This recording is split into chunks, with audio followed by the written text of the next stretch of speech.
I think we're having a bit of trouble with the line, madam. But if you can hear us, then welcome to episode 0012 of A Review to a Kill, which is a look back on the James Bond series presented by fanboysanonymous.com. This episode is for your eyes only, and since it's a podcast, it's for your ears only as well. So we're just going all over the face with this one. I am your host, Tony Mango. I'm joined by Robert DeFelice. This movie taught me why I don't have muscle tone. And Callum Wiggins. I'm trying to think of something funny to say. I can't find anything in this line. This movie's not as well put together in the lines front. No, you don't understand. You're English.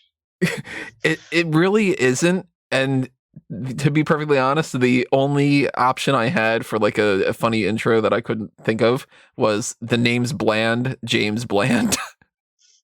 I agree with that sentiment. Before we get started, let me remind everyone that if you're enjoying this series, make sure you hit the like button on YouTube, share this on Facebook and social media and Twitter and so on and so forth.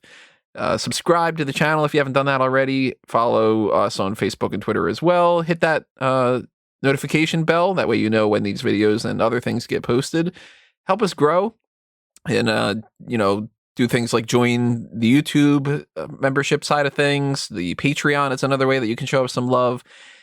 $1 a month is more than a bargain, especially when you come to the bonus features that we do that are Patreon exclusives. And there's the Pick Your Poison tier where you can request certain things. So, for instance, if you're really enjoying the James Bond series that we're doing here and you really want to make sure that we do, in fact, cover things like Johnny English or the Austin Powers series, or talk about the video games, or anything like that, the Pick Your Poison tier is to be the ability to be able to make sure that we do that.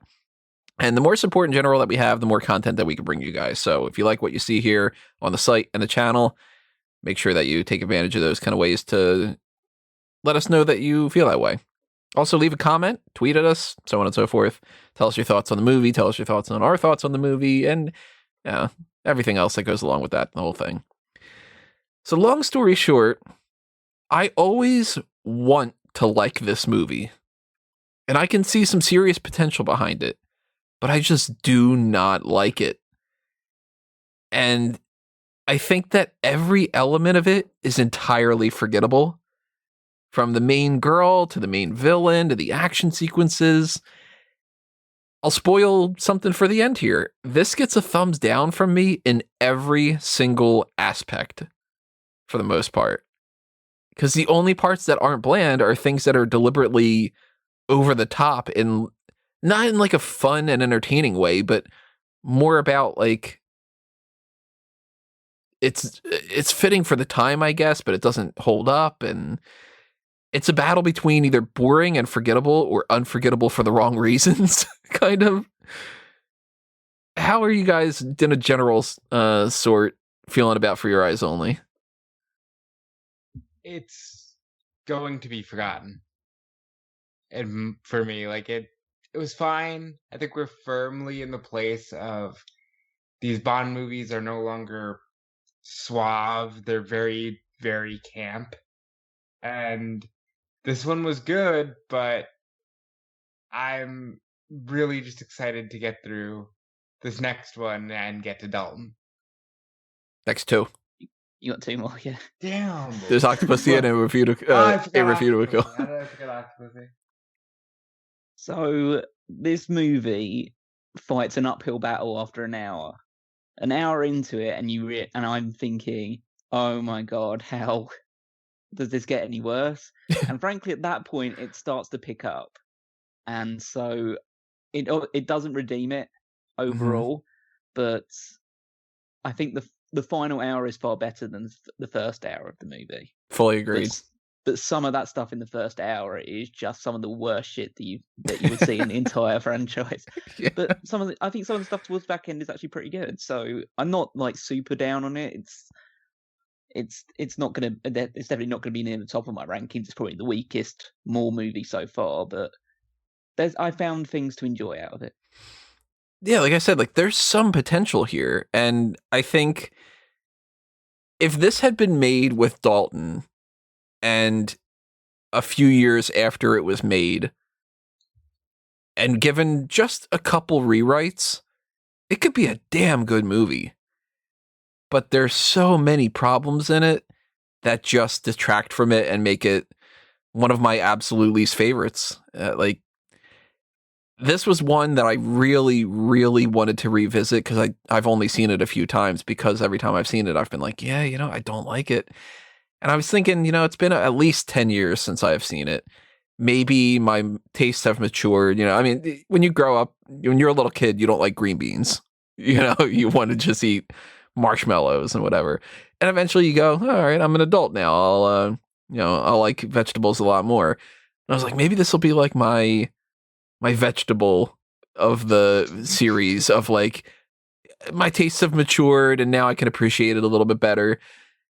And at 5 minutes into the movie, I'm like, I forgot about how much I hate this thing. Like, we're going to talk the beginning to the end, everything in between.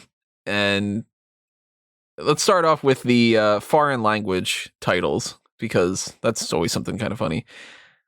There's a lot of things, of course, that are like only for your eyes, or this is for just your eyes, or, the kind of boring translations, but there's a couple other ones that are a little bit different. There is Germany has On a Deadly Mission. Not very specific. They're all deadly. Denmark has Agent 007 Strict Confidence. I don't like it. Yeah, I don't like that at all. Sweden has From a Lethal Viewpoint. So that's got to be confusing when they go to A View to a Kill right after this. Finland has Very Confidential. That sounds boring as shit. Hey, did you guys go see the movie Very Confidential? And then my favorite out of the bunch is from the Czech Republic. It's Top Secret with exclamation point. Top Secret with Jimmy Bond. Yeah.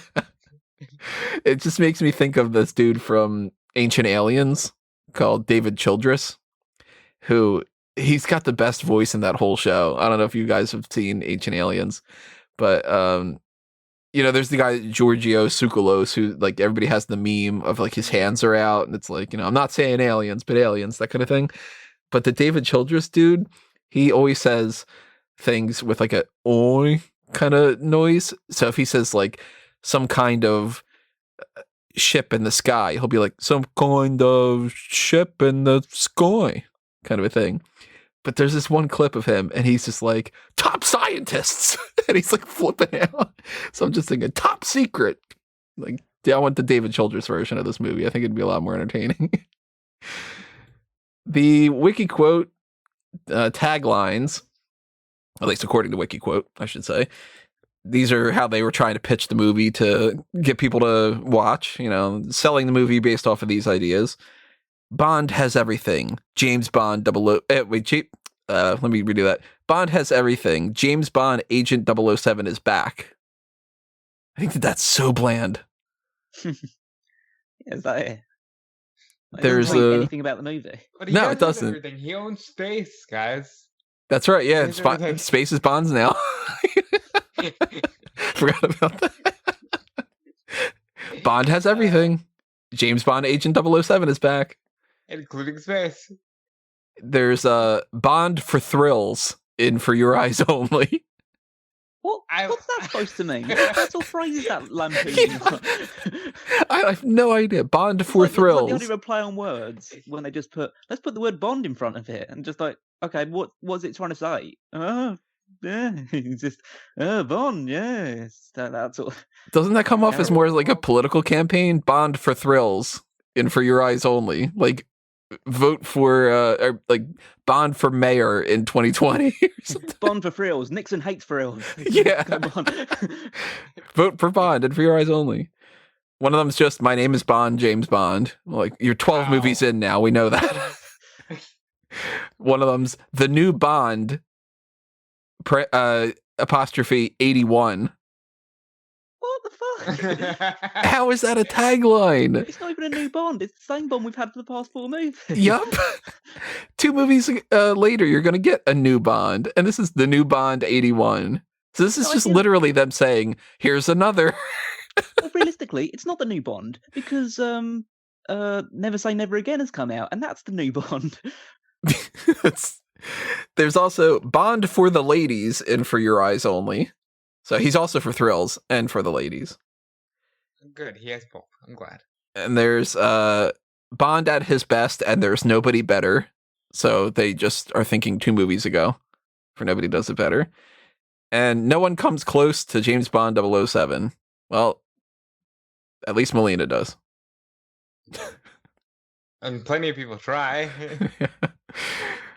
This Bond's could have got been a- called Bond on Ice. Must be fair, there's been quite a lot of Bond on Ice movies, so it's kind of a go-to. Could you talk about the fact that this is it's a play on the short story For Your Eyes Only? Yeah, it's not a And- full novel, and they've gotten to the point now where they've not been adapting the full novels at all. Like Moonraker is not even anywhere close to it, but this is a short story. Even it's a good title though. And, yeah, but in the book, it's a German who's the main villain. Yeah, called Herr Risiko. von Hammerstein. Oh wait, isn't Risiko in this one? No. Oh, wait, no, that's Risiko's the- another short story. That's Yeah. that's actually the thing. It's that For Your Eyes Only is actually Yeah, combines that and Risiko, because Christatos is in Risiko, is the main villain in Risiko, but in For Your Eyes Only, it's von Hammerstein. So actually, it kind of does a weird counter mix of both movies. I've always thought that they should use the Risiko name in some future story. And they're They've already picking and used the- choosing they've already elements. used the character from it. Yeah, but they could use the name. Just make it I guess so. okay.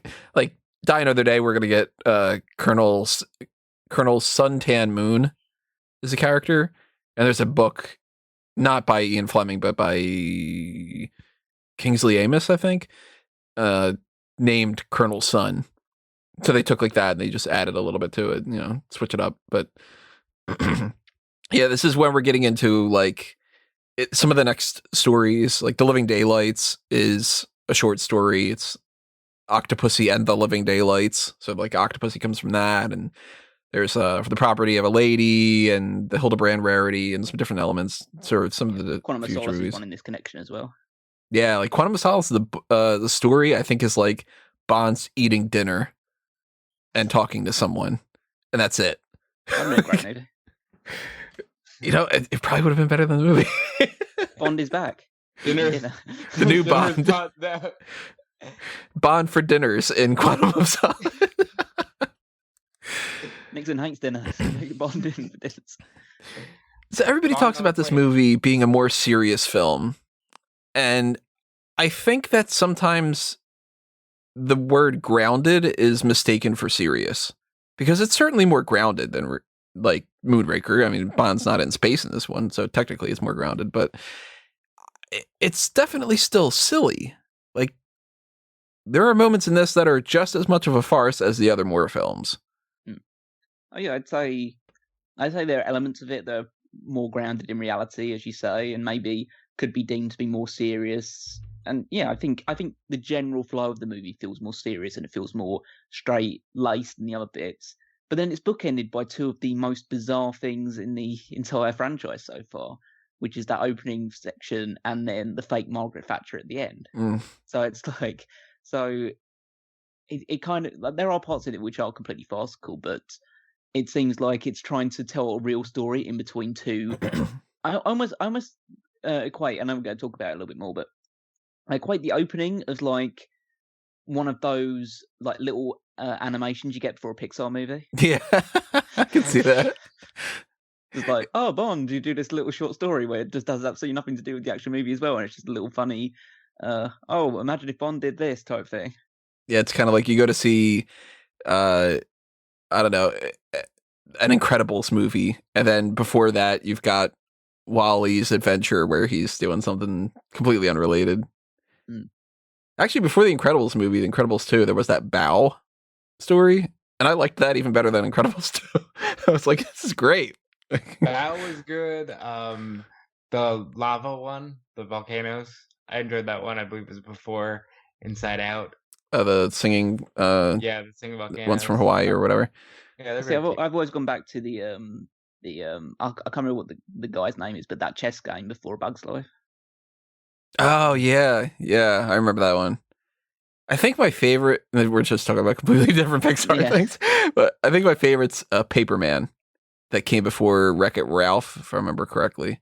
About the guy who is trying to throw the paper airplane across the street to the other building because he is interested in the woman, and the paper airplane like flies around and everything. That's beautiful little short story. So much better than the opening of this movie. So let's talk about it. Actually, you know what? Before we even talk about that, let me get this out of the way before I forget about it. The Michael G. Wilson cameo for this movie is that he's a priest at a Greek wedding. I'm totally going to forget about it if I don't mention it now. So, Gun Barrel is pretty normal for a movie that has such a wacky and funky disco music track to it. They didn't do the whole crazy Gun Barrel, so I'm okay with that. And this time around, our opening is Bond putting roses on Tracy's grave, which is marked 1943 to 1969. Teresa Bond, beloved wife of James Bond. We have all the time in the world. So this is interesting for a few reasons. One is that it ages Bond. So if this is meant to be set in 1981 when the movie's released, Tracy would have been 38 years old if she was still alive. And Lazenby was younger than Diana Rigg, if I remember correctly. So he'd be around that age, maybe a little bit more if they just said the actors weren't the same age and all. But clearly Roger Moore's not 38 here. Hey, he's had a rough go of it, man. Bond has had a rough life. It's true. I like that they're acknowledging the Tracy thing, and originally they were thinking about this being when a new person would have been cast as Bond, and this would have been a means to show people like it's still the same continuity, we're just updating it. But that's like where this stops for me. If that scene stops with Bond putting the flowers on the grave, it's a great opening. 10 seconds long, but it's a great opening. Yeah. But it doesn't. No. Oh, I don't know if I can handle this. Oh. It's Yes, at the very next part of it is not all that bad. A helicopter from Universal Exports comes to pick up Bond. And you're like, okay. And this priest gives them this, prayer. And it's just kind of like, I hope you don't crash. And it's like, okay, that's kind of interesting. And then it turns out Blofeld, who's not called Blofeld in the credits because they didn't have the rights to the character due to the lawsuit revolving around Thunderball. So he's like man in wheelchair or something. Blofeld in a neck brace and a wheelchair because he broke his neck during On Her Majesty's Secret Service, petting a white cat, gets control of the helicopter with a stupid remote control thing. He's by himself on a rooftop. And they figured they would kill off the character as a means to be like, we don't need him. See, screw you, pal. Like, we don't need the Blofeld character. But I hate this so much. I love this. It's just so ridiculous. I love it so much. The man said, please, we can make a deal. I'll buy you a delicatessen. I'll buy you a delicatessen and stainless steel. Nobody knows what the fuck that line means because I've listened to I listened to 3 commentaries about this movie, like watched the movie 3 times with the commentary tracks. I've listened to and watched YouTube videos about this. I've watched documentary things. The closest I've come to an answer about this is that Cubby Broccoli had heard that the mafia would offer to buy delicatessens for people as like a bribe. And I still have no idea where stainless steel comes in. I guess that's like a fancy deli, but what a dumb fucking line for Blofeld to be saying. Now, Tony, as a man who is getting married and is no doubt filling out a registry, do you not want stainless steel appliances? As a man who may or may not know people in the mob, if somebody bought me a delicatessen in stainless steel, I'd be like, can I get the money value for this? I also don't plan on picking up anybody in a wheelchair and doing anything. But again, I don't have any villains that are going after me that I know of. So I thought that was so ridiculous. And Bond gets control and pets him on the head, said, no, don't lose your hair. Fucking, it was funny. It was so funny. It was Yeah, but it's funny, but then it's just it's just too ridiculous for this genre of a movie. I know this is Roger Moore. I know what I'm getting into when I'm watching these movies, but he's been somewhat serious the last couple of movies. Obviously, he throws in a few extra jokes and gags every now and again, but for the most part, it's been okay. It went really crazy in Live and Let Die, but we'll steer past that a little bit. But it's just so it's just this guy, this really bad-looking Blofeld in a wheelchair and a neck brace with the cat, and he's controlling the helicopter. There's a few good lines, like, really, Mr. Bond, you have no respect for the dead, when he throws the pilot out Yeah. the helicopter. That's pretty. But then it's followed by, I trust you had a pleasant fright, which is one of the worst lines in the entire franchise so far. It's just And the really, delivery, really too. lame. Yeah, it's just really lame. The actor's garbage for it. It's just, ha ha ha ha, I hope you had a pleasant fright. And like, whatever. And But this is like a parody scene Mhm. of Bond. Like, this is something that would happen in an Austin Powers or something along those lines. Is the fact that he takes control of the helicopter. He manages to disconnect the wires before, for some reason, Blofeld decided, oh, I'm just going to fly you around for ages, not actually send you anywhere. Then my grand plan is to fly a helicopter into the back of a building, and so with Bond in it, and then Bond takes control of it beforehand, and then you just see Blofeld like inertly playing with the controls and stuff like that. So, oh my god, I don't believe my plan of flying a remote control helicopter with Bond into a building failed. And then, I mean, it is. I'm not going to disagree with Rob in saying that it's absolutely hilarious in certain aspects, in certain light. But it's just that he picks the guy up in the wheelchair with one of the struts of the helicopter, and it's just he's crying and he's begging and he's Mr. Bond, pleading. Mr. Bond, Mr. Bond. Yeah, and then just drops him in a chimney, and just again, it's hilarious. If it was a fucking parody, I'd be crying my eyes out. Right. And I don't think about a parody, but the issue is, this is an actual Bond movie, and it's been a parody can't actually come up with this because it feels like it's just stealing from the movie as opposed to mocking it. How do you mock a Roger Moore James Bond movie? You can't. You can't do it. It's self-referential at that point, and it's Yeah, like exactly. it's not in theory a bad idea for a sequence that could be pulled off. Like Bond being in a helicopter where the pilot gets taken out and somebody else like purposely did that. Cool. Bond having to climb into the front seat of a helicopter and gain control of it. Cool idea. But you throw in the remote control and I mean, like when he gets control of it and he takes the wires out, the music goes ba-da-ba-da-ba-ba-da-ba-da-ba-da, and the cat goes wah! And then you see Blofeld zooming on his fucking rascal, and it's like even the way that they kill him, like dumping him in the chimney thing, is dumb, and he does the whole Mr.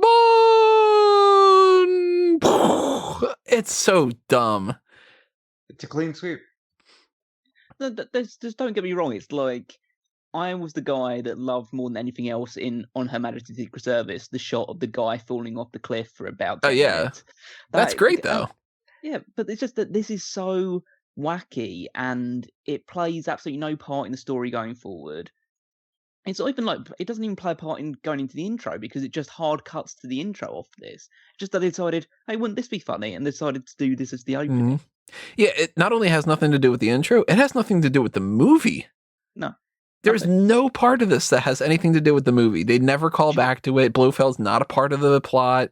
And this is a character that was the most menacing villain a couple movies ago. Like, From Russia with Love, you were fucking afraid of what this dude could do. Thunderball, this guy's killing his own men because they were found out that they were trying to steal from his own organization. Blofeld kicked ass. And then he got sillier and sillier and sillier to the point where he dies in this franchise in this way. It's terrible. And So, I get the feeling... Hold on, is that like legitimately the end? That's the end of Blofeld? Blofeld. He never pops back up until the Craig films when they reboot everything. Okay, well. It's not even like he's another one of those stupid clones from Diamonds Are Forever and it's like, oh, you killed the clone me in that wheelchair. No, that's it. That's Blofeld. It's pretty lame, but what are you gonna do? So do you think this is I'd say quite blatantly trying to make the Blofeld character look lame before Never Say Never Again comes out. Oh, 100%. Yeah, because Never Say Never Again comes out in 2 years, and so it's already in production probably at this point. They already know it's coming. They know that Blofeld is going to be the main villain in that one as well, because it's just a remake of Diamonds Are Forever. And so it's like, okay, let's just make a joke out of him so no one wants to see the American version of this movie instead. Yeah, it's we might not cover Never Say Never Again. We might, I don't know. I've never actually seen the movie, but it's kind of Thunderball mixed in with some other elements of some other things. It's like a redoing of Thunderball and not as good.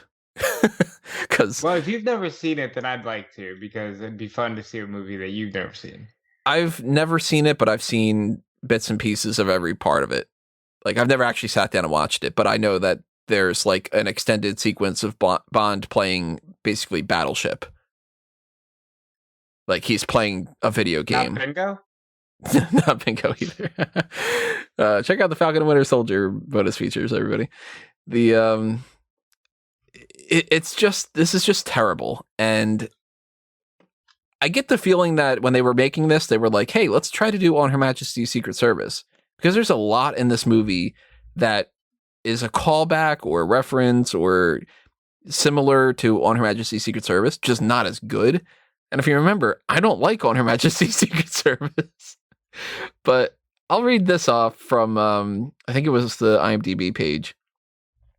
I'll just read it verbatim because they did a better job than if I was trying to just spit this out on a whim. The whole movie is strongly reminiscent of On Her Majesty's Secret Service. In both movies, Bond is with a countess on a beach, threatened by mooks, kicks a gun out of a mook's hand, and he's wearing a tuxedo sans jacket. Both movies show Bond at a casino with the aforementioned countess. Both times, the women are losing at Baccarat. The opening teaser sequence shows Tracy's grave and Blofeld in a neck brace. Also in this movie, Melina is half English, half Greek. In On Her Majesty's Secret Service, Tracy was half English, half Italian. Both movies have Bond allied with a crime syndicate figure who doesn't sell drugs. Bond also escapes in both movies by riding in the car of a female lead, who does the majority of the driving. Both movies have a wedding scene, and Bond riding in a helicopter piloted by someone else. Both movies have Bond speaking with a priest at some point. Both movies are set in the Alps, at one point showing a Bond girl on ice, having Bond on skis getting shot out, and having a bobsled track fight or battle sequence. Mountain climbers are shown in both movies at some point. Both movies have a Germanic female character who is in charge of a girl or girls. Finally, in both movies, Bond has a crime syndicate ally assault a mountaintop lair. Like, they were just sort of like, I don't know, Secret Service, do that, but like, dumb.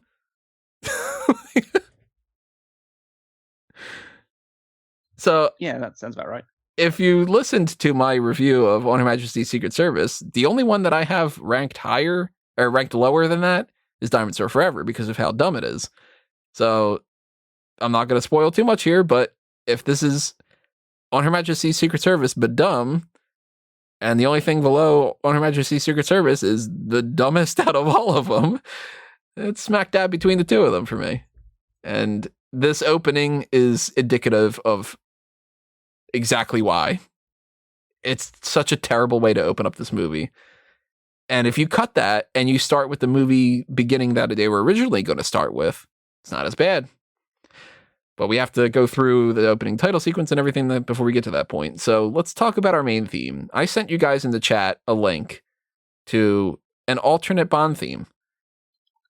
And this is I'm not going to play it on the audio for the podcast, so you guys can't hear it. I'm sorry. But if you search up Blondie for Your Eyes Only, this was originally the theme that they were going to go with.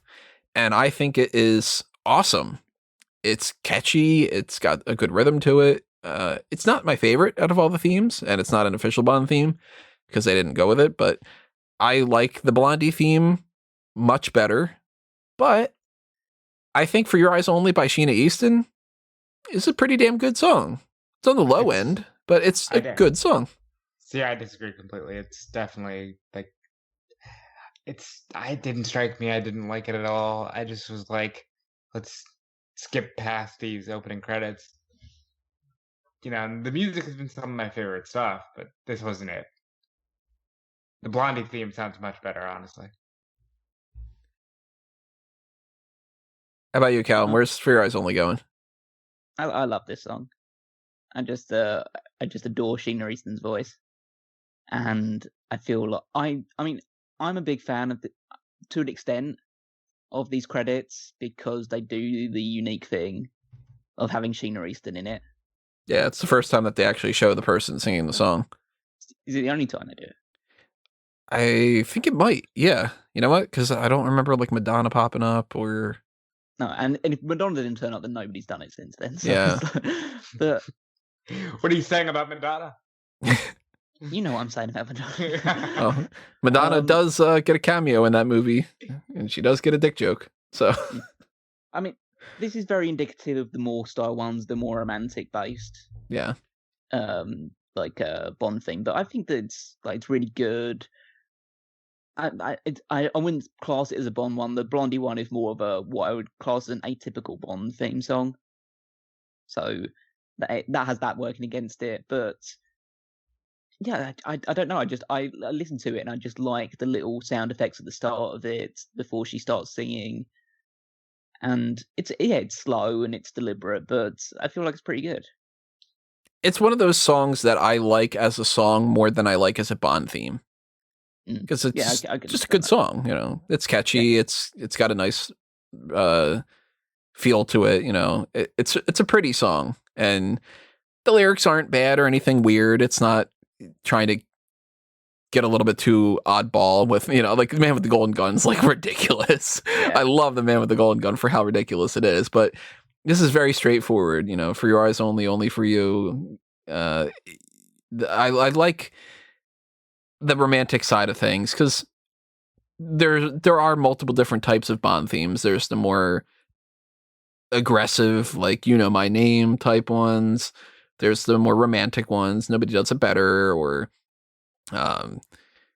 Octopussy's All Time High when we get to that.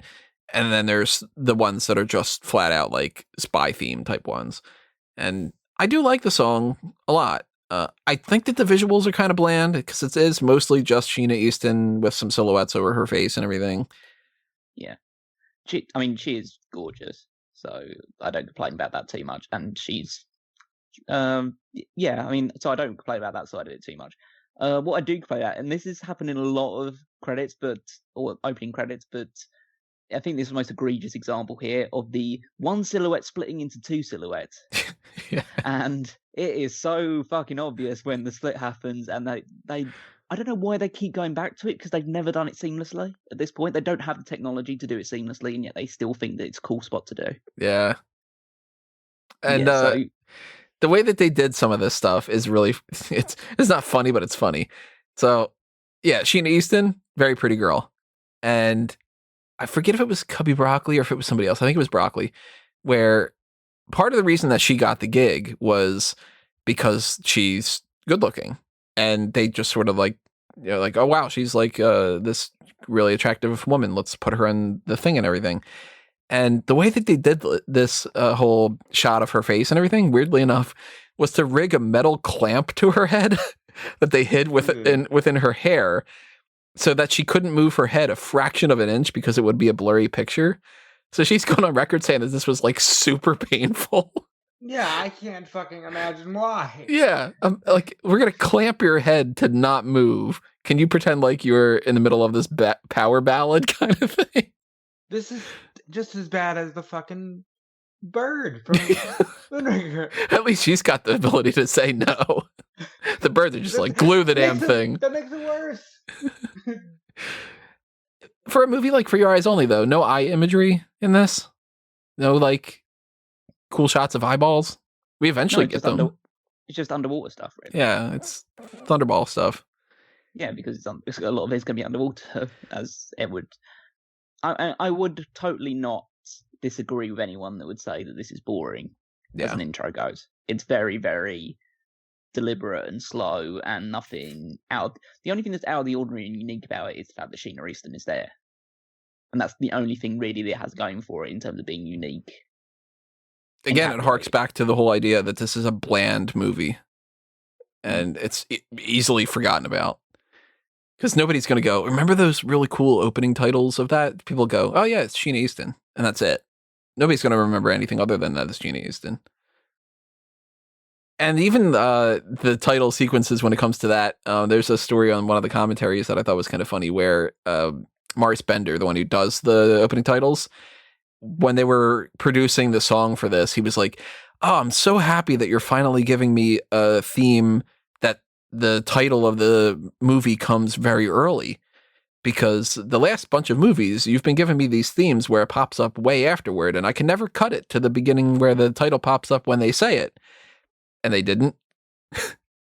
They had this whole thing where it literally, the last line was For Your Eyes Only. And they were like, fuck. So they redid the entire song and rewrote like a whole different thing with being like, okay, this one starts with For Your Eyes Only instead of ending with it. So I thought that was kind of funny that it's like, if he wouldn't have said that, we would have gotten a completely different song that would have been like this and this and this and this and this, and it's all For Your Eyes Only. And instead it's For Your Eyes Only. You see, like, start off with that. The Maurice Bender is just sort of like, thank God you're finally doing this. And they're just sort of like, we're going to call you later. Let's do this real quick. Yeah. The guy literally had the tape. Like they had that far along in the process. And it was like, toss out the tape. We're doing a brand new song, So this took a while to get For Your Eyes Only. But so we're 12 films deep now. You know the formula. Something has to get stolen at the beginning of the movie. It's been a rocket. It's been a ship. This time, you got another ship, and there's like an ATAC machine. It's basically the Lecter from For Your Eyes Only, from Russia with Love, mixed with the targeting system from The Spy Who Loved Me. It's copy and paste what we've seen before. Although, to the film's credit, I think that the death sequence is a little unsettling, and that's pretty good because you got like the screaming with the alarms going off and trying to blow up the machine so nobody can get it, and the ship's being flooded and all that. I like that quite a bit. Yeah, it's quite serious and visceral almost. I hate watching movies where you see people drown because it just, like, drowning feels like one of the worst like ways of dying. And so when you're seeing that happening and he's constantly trying to grab at the switch to disable the ATAC and put it to make sure that it can't fall into the wrong hands, it is really like unsettling to see that happening in front of your eyes. Only. I agree with everything Callum said. Looks very serious. I don't like water, so drowning. Yeah. Yeah, that same thing when it comes to people being like buried alive in a movie and gasping for air, and that they'll never be able to get out of that tight space. And I'm not claustrophobic, but once you get into those scenarios, I'm like, get out. Like, I mentioned in the Moonraker review, Bernard Lee had passed away during the pre-production of this film, so the character of M doesn't show up in this movie. And instead of getting a reaction shot of M, we get, in his place, Sir Frederick Ray, the defense minister that we've seen in the past two films. But not only is he informed of the ship going down, so is General Gogol, who we've got in the past couple of movies.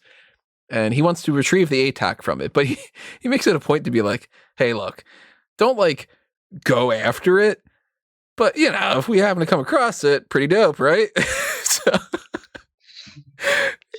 I got my guy on in Greece on it. Now I'm gonna go bone my secretary. You know why he's General Gogol? He's a G. Very, very good, Terry. I love Gogol. He's so good. And we meet the main girl of the film, Melina Havelock, and her parents, and their parrot named Max that likes to say, "Give us a kiss."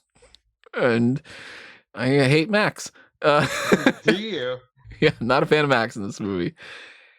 Today I've got a penchant for underwater diving and getting shot and murdered. And that happens. Dun dun dun. And we get this reaction shot of Melina looking at the camera. It's very melodramatic. And originally, it was supposed to be the thing that would lead into the opening credits. And that's why they zoom into her eyes. But out of context, and with that music, that like, ba-da-da-da, It's just bad. Yeah, it's quite uncomfortable, her just staring at there for like 5 seconds. I mean, it's kind of the dead parents trope is like, is something just immediately. I mean, we haven't got to know these people, but obviously you get the sense immediately that, oh god, their parents are dead. That means that she's going to be a big deal. So I'm not totally against it, but it's not. It's like you just met these people 2 minutes ago and then they're dead. Yeah. All we know about them is that they've got a parrot that eats nuts and that they are a smiling, happy, alive people. And then they not anymore. That's it. It's just like, we are so happy and this is great. And Well, we know that, or at least in Melina's perspective, that her father is doing excavation work underwater, whereas they figure, well, as we learn later on in the movie, that's not necessarily the case, or at least not the excavation that she's thinking of. And she doesn't even become Batman. Parents got killed and everything. That is a shame. Somebody needs to fall down a mine shaft and see a load of bats flying towards her before that could happen. Yeah, beautiful dream. Moneypenny's got her own little gadgets here with this makeup kit and mirror that comes out of a filing cabinet, which seems like a giant waste of space considering real files could be there and she could have a mirror in her purse. Like, why would they? I mean, I'm sure Q invented it for her as a birthday present, and so she feels obliged to use it. It takes up like half the filing cabinet. That's just bad. Well, whatever. You know, we see Bond throw his hat, which we haven't seen in a while because he hasn't worn a hat at all in these movies and doesn't in this one. He throws it, but it's a good callback. I like that. Yeah. And she explains that M is on leave because they don't want to just say the character has been killed off or anything, and that wasn't the plan. You know, M was supposed to be in the movie, of course. I like that when he goes into the office, she's like, "Are you forgetting something?" And he gives her the flower, and he's like, "Well, since M's away, like you can have the flower." She has gotten old. Yeah, she looks considerably older. I'm not like, I'm sorry, but it looked like, I believe it was Callum who said in one of the recent ones, Grandma and Grandpa are flirting. Stop. Yeah. That's what this looked like. It gets worse than the next one. Because, yeah, they're older. Like, both of them are older. Moira looks older. She looks older. And they look like they could be an old married couple. Yeah, I mean, it's just, like, it's 20 years since the first movie came out. Yeah. Of course they're gonna get older. It's not like Moneypenny was been in her 30s when the first movie came out. So it's like, so it's not going. I don't have a want to belittle them for aging. That's unfortunately something that nobody can control. But it's just a case of, well, you can't read this flirtation thing. Just feels a bit more like I said, like the grandparents flirting with each other and stuff like that, rather than anything that's kind of like, oh, that's quite amorous or anything along those lines, or these cute little flirty things. It's like, it's cute in the same way that, like, oh, isn't it cute that your grandparents have been together for like 40 years or whatever, and they still like kiss each other on the cheek or whatever and stuff like that. So yeah, it's when you get your grandpa makes some kind of a joke and you go, grandpa, come on, I don't want to know that you and grandma would do that. So we get introduced to M's replacement for this film, Chief of Staff Bill Tanner, who's going to pop up in actually several other films as a subordinate to M, played by two different actors. Because Tanner's in the books, and he's just a character that's like, there's multiple, like we got the defense minister throughout these series, and we eventually don't have the defense minister anymore because Tanner kind of fills that part. He's kind of the straight-laced underling for M. And in here, he's just M, basically, because, you know, blah, blah, blah. We go to find out who killed Melina's parents because we're supposed to find and retrieve the ATAC. And he hands Bond a folder that says "For Your Eyes Only," which is like, you know, and they reveal that information about Operation Undertow, which I'm surprised wasn't an alternate title for the movie. I would have thought that would at least been a working title or something, Operation Undertow. There's that moment of the folder is just sort of like, instead of being like those parts in the movie where it's like, he said it, you know, like they said Goldfinger or whatever. It's just like, that's the movie, you know. At CinemaSins would be like credits. And we get a a pool party. Bond has his Lotus Esprit again. He drives to this pool party that's got this hip music. Ba-da-da-ba, ba-da-da-da. I cringe They're every the time I 80s, see man. this. They're This the is very 80s. 80s. Hey, it's nice. I don't know what the lyrics are, but it's just kind of like, I'm singing the song. I hate it. I hate it so much. Music is one of the things I hate the most about this movie. There's a couple tracks that are okay, but for the most part, it's garbage. And I'm sure it was amazing at the time, because that's how that works. A note on the scene, one of the extras of the women by the pool, Tula, is the model's name. It's actually the first transgender woman in the series, which they didn't know at the time. I'm not surprised by that. Yeah. This wasn't like stunt casting or let's do this to be inclusive. They just didn't know that she had been born Barry when they had cast her. I'm sure that was embarrassing for one of the producers later on in this show. If you're wondering which one it is, it's the really tall one that walks to the left side of the screen at one point.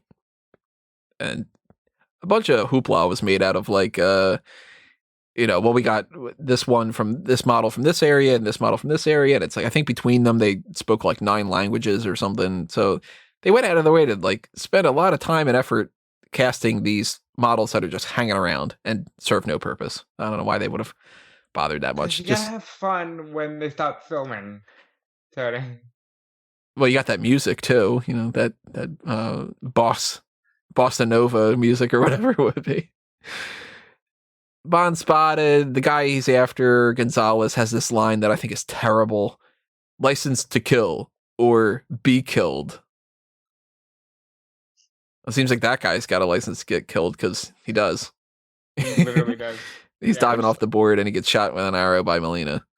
What I just like it is just the fact that Bond is just scouting around the area and then he's just immediately found and captured and like held up and everything like that. It's just like, okay, that was really quick. You just completely fucked up your mission.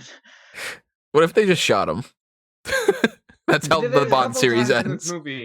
There's a couple times in this movie where I'm like, just shoot him. Yeah.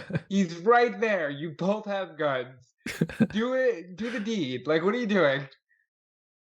Instead, we get some funky Waka Waka music that I hate as Bond escapes. Due in part by flying down Mary Poppins style with a parasol. Callum, can you do that? Is that just like an English thing? I mean, I've never attempted it, but like, I assume so. You never been caught in the rain and just suddenly started flying? Well, it's not really Mary Poppins style, is it? Because he just falls. It's like falling with style rather than like. Yeah. If he went up in the air straight from that would have been impressive. He's not quite Yondu level, at the very least. Hasn't one of the Q's gadgets been an umbrella that turns into just some sort of flotation device? You would think so. You're going to see an interesting flotation device in the next movie. Is it Kananga? It's kind of related. Oh no. So one of the only things I like about the sequence is the bit that the villains who paid off the assassin take the money back when he's dead, and they take the wad of cash away from the bikini girl. That like Gonzalez tosses the stack of cash to the girl, but eventually they're like, well, we don't need we can take this money back. And then they're like, give us that fucking stack too. It's the only thing I like about this. Some goons try to get into the Lotus and it's rigged to explode. We're back in Connery style where you do anything to these cars and they explode, I guess. Mm. But they deliberately did this to try to be like, look, he's not going to rely on his gadgets in this movie, which they do this weird thing with these films where they go so far into this like wacky gadget thing that they think that the response to that is no gadgets, instead of just acknowledging the fact that you can do some gadgets, just don't go over the top. They're very like, we're going to have Bond with an invisible car and then nothing. And they're like, why is it 100 or 0? And then this one, they're like, we're going to blow up the car. Ha ha. We got a car sequence with this awful rear projection for 1981 that they've done better in the past. And it's this shitty little Volkswagen car because wouldn't that be funny? I don't know what type of car it is. I don't know my cars, but it's a Citroen. Citroen car. Sure. It's just some little bug looking thing, and that's the joke, and I think it even does like a wah, wah kind of thing or something. I hate There's a it. lot of really shitty green screen in this film. Yeah. It's 1981. They did it better 10 years ago. But I mean, I just find it kind of funny in the way this entire sequence, just because we've seen a lot of like quite like epic car chases and all these driving around, and now he's forced by the confines of being in one of the shittest cars ever to just like get away by chance almost. But the fact that the car's constantly rolling over and it's being beaten up all over the place and stuff like that, and they get away at one point because a bus blocks the path of the villains and stuff like that. I just feel like, again, it's farcical, but I kind of feel like, oh, Bond is having to, like you say, he's having to work without his gadgets, and he's just improvising on the spot. So I kind of appreciate that in a way. I could do without it. I like the gadgets. I'm flat out just not a fan of the sequence. I don't dig the I don't dig the whole thing with the bus and the people helping, like the locals help push the car. I don't laugh at it. You know what the funniest part of this entire thing is that at one point it rolls down the hill and then it stopped, and Melina puts it in reverse, and then it's faster in reverse than it is going forward. Yeah. Hold on. She says, oh fuck, she says it in a weird way. She says, "Go backwards, forwards fast," or "Go Okay. forwards, backwards fast." One of those I things. was Yeah. like, what the fuck? What does that mean? Yeah. That was originally what I was going to say when we started start. out. Go backwards, forwards fast. What does that mean? Yeah. Then we get Bond and Melina at a motel or hotel or whatever it is. It's basically a means for him to set up what her quote unquote character arc is going to be, because it's really not a character arc, where he says that the Chinese have a saying, before setting out for revenge, you must first dig 2 graves. Again, in another movie. Why is Bond slightly more ethical in this film? Yeah. Well, he's like a wise old father figure in this movie. See, I think, again, it's not the most like out there amazing thought of character arc for Melina, but at least it's a character arc. And not many Bond girls, even the main Bond girls, don't get character arcs too often. It's a poor attempt at what could have been good. That's what I kind of like feel like I almost want to take that over some of the ones we've seen so far. Yeah, but is that good? It's base. It's at a very, very base level. It's the idea that this person killed her parents, and so she wants to get revenge. It's a clear motivation. Again, it is like absolute base level. It's like, but frankly, that's the fucking Batman arc as well. So it's like, call that base. That's the Batman arc. That's the Spider-Man arc. That's basically every superhero's arc. I grant parents. I grant you that. Yeah. Well, I just don't think it's. Parents, I'm out for revenge. I don't think it's pulled off as well as they could have. Like most parts of this movie, the potential isn't met. And then, like, but let's talk about Melina. She's undeniably pretty. Oh yeah. Like, she has these great eyes. She's got a nice body. You know, beautiful face, all this other kind of stuff. On like the pure hotness scale, if we're talking about just like ranking the women on the hotness, she's, where did I rank her on there? I have her like lower than some of the ones, even that like Sylvia Trench and whatever. I might bump her up. I'm thinking about it. Actually, no, Sylvia was pretty sexy, but like she's very pretty, and I'm sure that that's one of the main reasons why they had cast her. And the character does have some potential when it comes to a character arc, but the age gap is showing well enough that she shouldn't have been cast opposite Roger Moore. And you can't do this story of somebody with her parents and whatever with an older actress. So if Timothy Dalton had been in this movie, I think that would have been something that works out a lot better. But Moore telling her the Chinese proverb and trying to impart this wisdom really comes off to me like a father figure trying to look out for his niece or something, rather than, yeah, at some point we're going to go at it like jackrabbits. They don't in the movie, but like that just at that point, I'm like, this doesn't seem like a romantic thing. I mean, I guess that's I guess that's a fair assumption. I mean, I feel that the early part of it is just Moore is trying to be a bit more restrained, but he's like, or the more Bond, should I say, is being a bit more restrained. But I feel like he's still looking out at that side of things. I think he recognizes what pain and turmoil she's in, and they've obviously discussed that situation. So he thinks that now's not the right time to go for it. In a previous Again. movie, maybe you would do. Again, he has completely picked up on ethics. But But- I like. I mean, if he Go says that if you set out for revenge, you have to dig 2 graves first. I mean, is it okay if she kills the people who killed her parents by picking up their wheelchair and putting it down a chimney? You know? I think it's the idea with Melina when he's saying that side of it. He knows that because Melina's not a spy. She's not.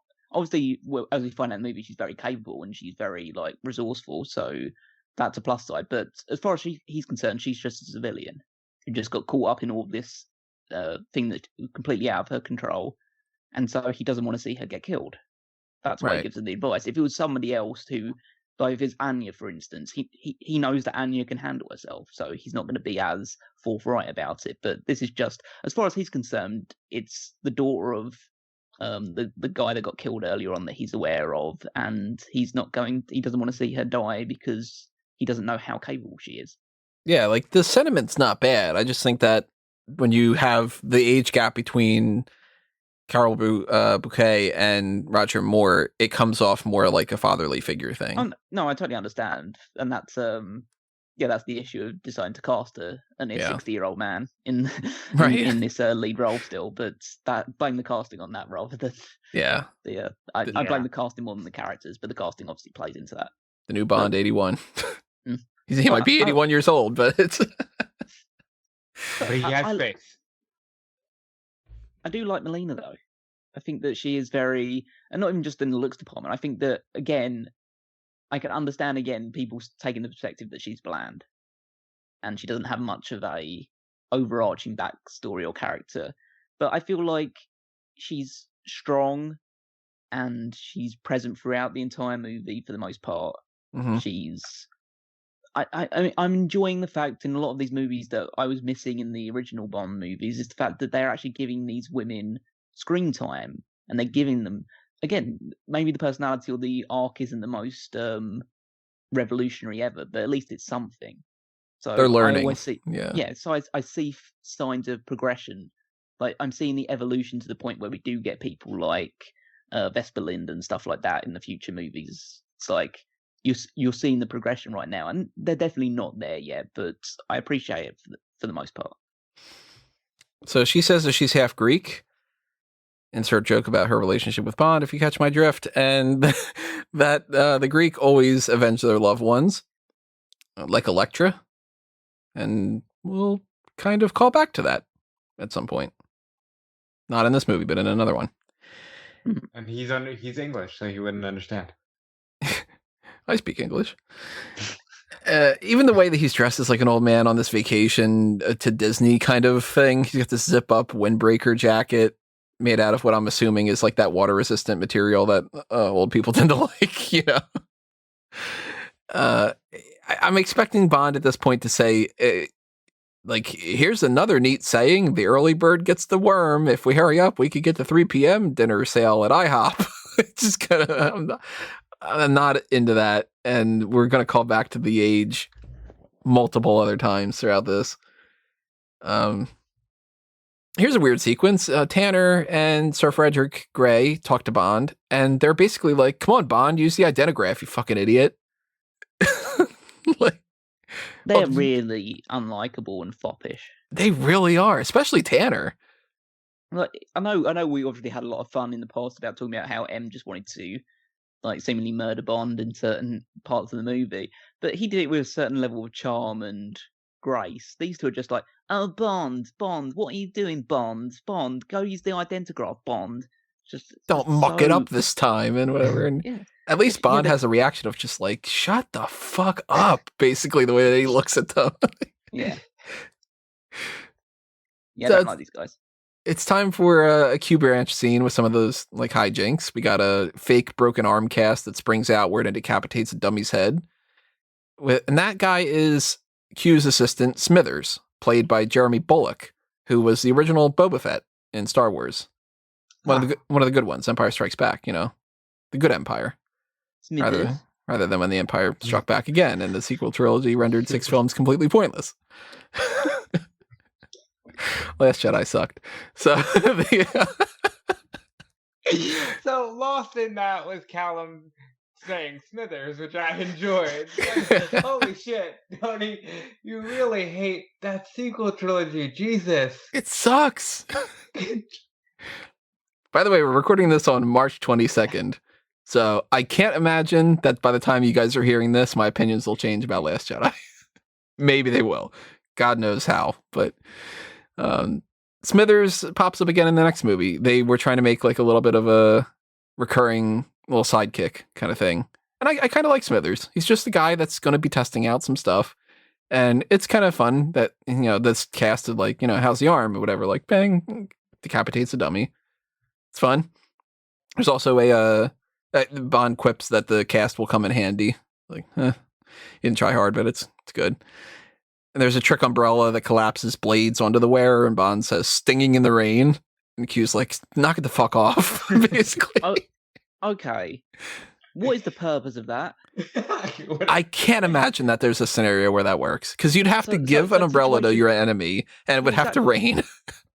Yeah, it's like, it seems like rain's out. It's my mortal enemy during this fight scene. Protect your head from it, and then you just turn it. And how does he has to deliberately press the button or whatever it is to essentially put the thing around it?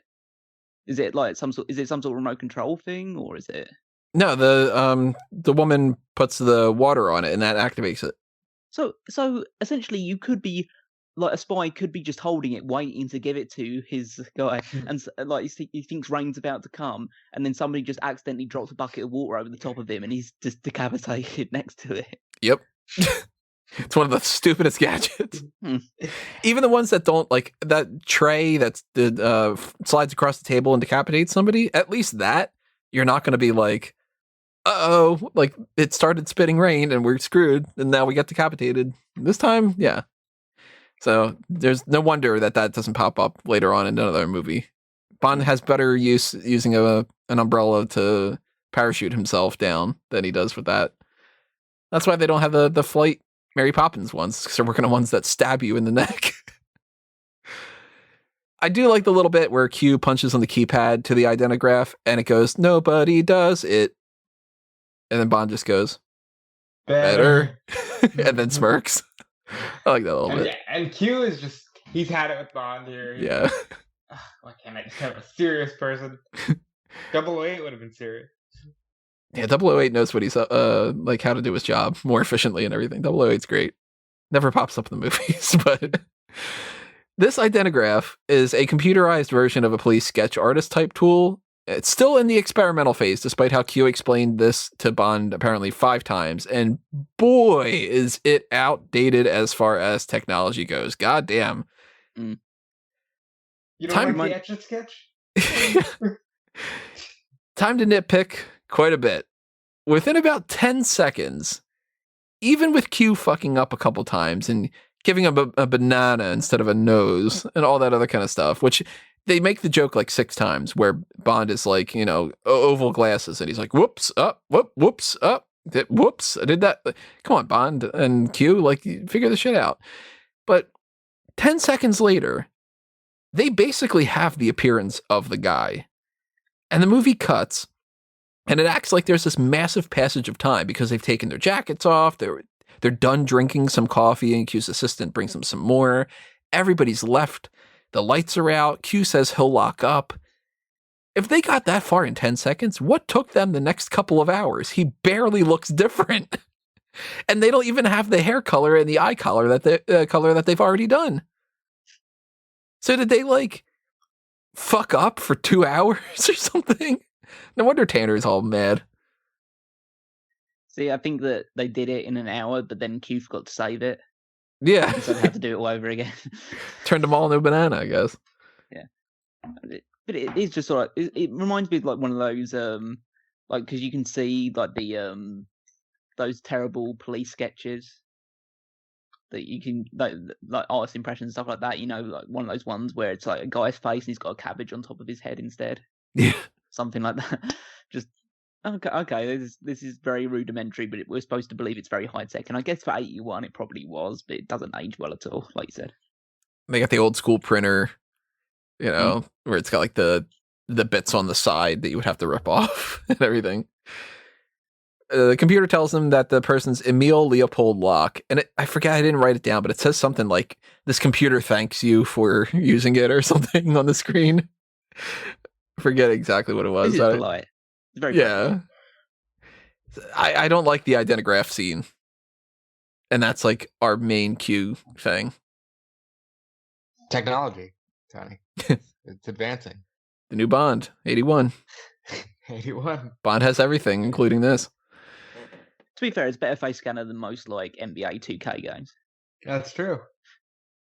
Maybe they should use this technology for the next WWE 2K game. It'll come out a lot better, I promise.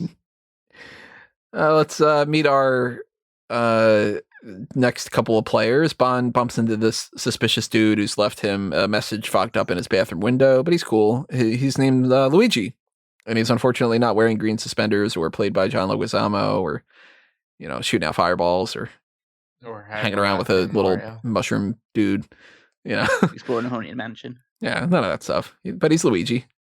And he's set Bond up to meet with his contact, Aristotle Christatos, who I'm going to say, and let's put a pin in this discussion until later. Let's talk about it later.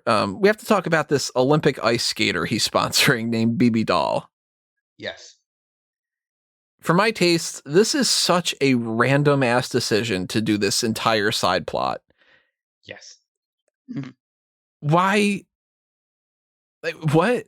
I don't think I've ever been thinking to myself, or like, I would never write a Bond script and say to myself, you know what this could use? Tara Lipinski. Now, I, Tonya, great film. You should check it out if you haven't seen it already. I definitely recommend it. It's better than this movie for sure. But who is like, we need this subplot that has nothing to do with the movie about that? Okay. There's one reason why to have this in this movie.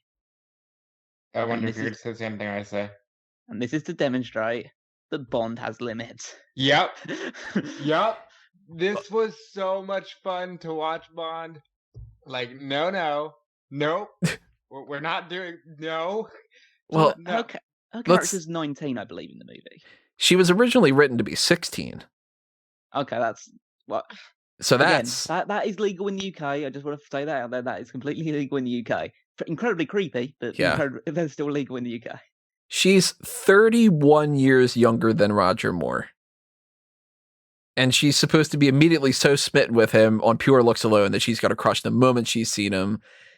And she wants him to take her to the biathlon and whatever. The name too, BB Doll. Like, this seems fetishy, and I just don't like it. And I don't hate the BB Doll character. I hate why this is in the movie. And in a different story, I think you can get away with it. Like, again, if this is like, say, Dalton, where he's younger and he's late 20s, then okay, then it's believable, and he can still be like, you're a little young for me or whatever. And I think in a better script, she dies. Because then that would be like, oh, that's terrible. You killed the girl. Like, she would be the sacrificial lamb character, I would think. And instead, we get some of the stuff we're going to talk about later. I would say that, again, it is unnecessary. I can't say it's too... I'm not particularly aggravated by it. I also feel like it's a bit over the top to suggest that she couldn't be attracted to Roger Moore, even at his age, because we do know that... Yeah, there are people who... Yeah, there are people. And also, I imagine the people that Roger Moore was dating at the actual time, or like if he could have been dating at that point in time, would have been around about that age as well. Look at Jerry the King Lawler. He's not wrong. I mean, And Now- Roger Moore is better looking than Jerry the King Lawler. Carol Bouquet, the one who plays Melina, is only a year and a half older than Lynn Holly Johnson, who plays Bibi Doll. oh, it doesn't look it at all. So She that's looks weird. considerably older.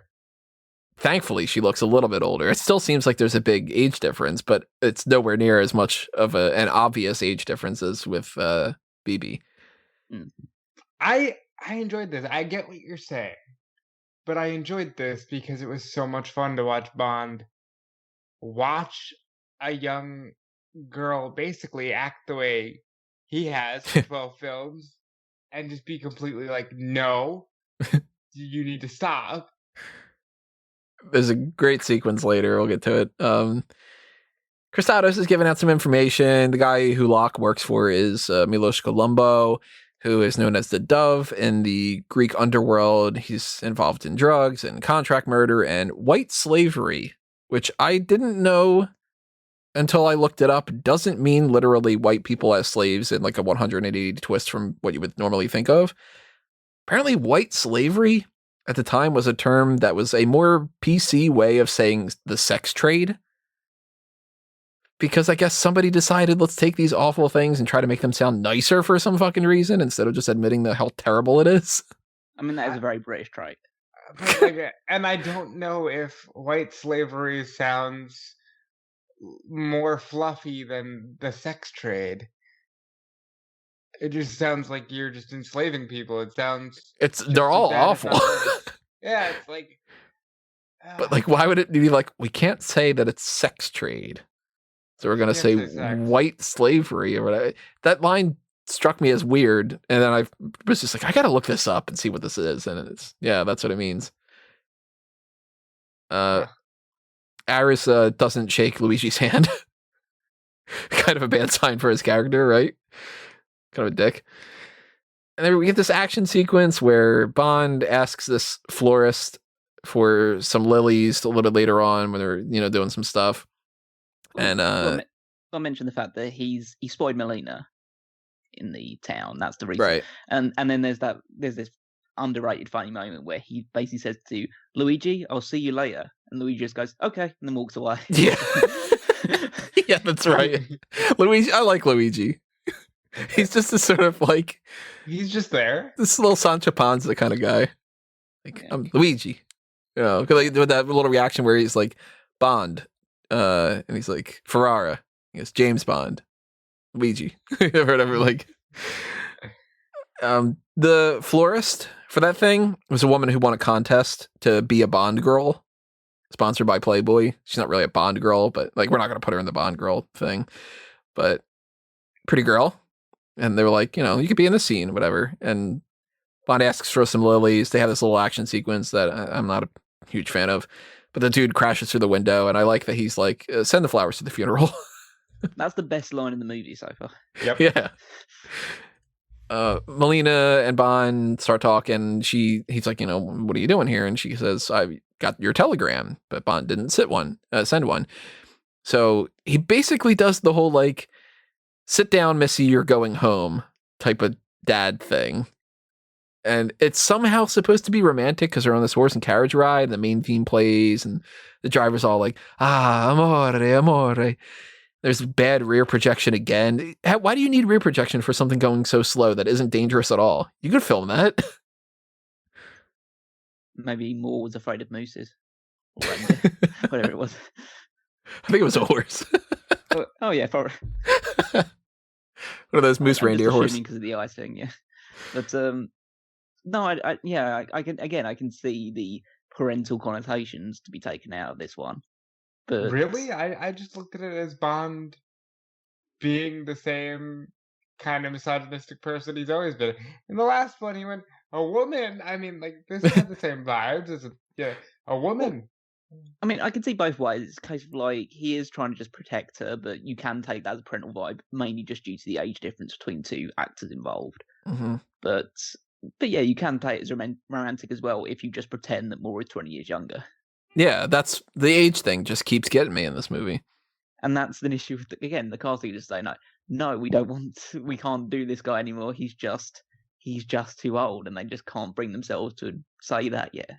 Hire Remington Steele. They tried to. That's what they should have done. Now, credit with the next movie, the main Bond woman is older, so it's more fitting. But then when we get to A View to a Kill, Roger Moore's 59 and Tanya Roberts is like 20 or whatever. And it's just weird. And that's when he was like, I'm fucking done. I can't do this. We'll talk a little funny bit about that when we get to 2 movies from now. But Bond is surprised with BB walking out of the shower, and she's naked in his bed, and she wants Bond to, like, obviously, Yeah. Credit to Bond for at least her. She's too young for him, and they have this back and forth, which admittedly, like, it's almost a joke in itself, another like parody type of thing. Like, this would be making fun of that Roger Moore was too old. She says things like, he says, you're in training. And she says, well, sex builds muscle tone. And how about you build more muscle tone by putting on your clothes? And I don't think that, Uncle Larry would approve. And she's like, he still thinks I'm a virgin. And Bond says one of the better lines in the film. Yes, well, you get your clothes on and I'll buy you an ice cream. I found it more amazing in the entire sequence is that Bond's pointing a gun at her at one point because he just doesn't know who's in the shower, and she just walks out casually with a gun pointing towards her and stuff like that. It's just like, she doesn't know he's a spy. She's like, I want you to give me your shot. He's firing blanks though. That's the hope. Jeez. So she manages to pin him to the wall and kisses him, and he says, "Don't you come up from air?" And come up for air. And she says, "Great breath control. That's why she'll win the gold medal." It's a good scene, and it's made all the better by Bond actually refusing a woman. I love the line that's coming up where so Bond and BB head to the biathlete thing, the biathlon event, and they see the Eric the main Kriegler. guy. Yeah, Kriegler, yeah. Isn't he beautiful? And Yeah, Bond snaps, "Boy, you're really fickle, aren't you, BB?" Yeah, so she's just attracted to anything, so that's fine. But I love the fact that he goes to leave, basically, because he's going to tail Kriegler, I assume. And because he must recognize him from an earlier sequence. And BB's like upset that he's going to go, and he says he tells her not to grow up anymore because the opposite sex wouldn't survive. Yeah. You're on the talk, James, Yeah. But it's great. That's one of the best lines the Bond has in this entire movie is him just refusing BB or just talking to her. It's a lot It of was my fun. favorite thing in the film because I thought it brought the most entertainment. So despite Kriegler being in this biathlon, he just goes off to try to kill Bond. And there's this terrible music during this sequence where it doesn't feel like Bond music in the slightest bit. And there's multiple levels of weird music. And some of it on its own I don't dislike, but it just seems weird. There's like this slamming on the piano, this like kind of, it's all over the place. It's Bill Conti. It's not John Barry. I got a feeling John Barry would have done a better job on this one. There's weird music when he's trying to blend in with the skiers and everything. We've got to talk about how do the Bond producers keep finding the most expert skiers in the history of mankind to appear in this movie. Like a fucking ski sequence down a bobsled track. It's the most incredible. It's one of the most incredible things I've ever seen in a movie. Because I don't know how you do that. Yeah. Unfortunately, one of the people died. Well, of course. A 23-year-old stuntman died on the bobsled part, but it wasn't negligence from the stunt itself. It was the track that they didn't make. It was like a track that was already made, was poorly made. And some other point unrelated to the movie, somebody else died in the exact same spot on the track in some kind of competition. Oh. So it's like, it wasn't them being like, let's do this over the top stunt and fuck, we didn't plan that out. Well, it was just kind of like the location was shit.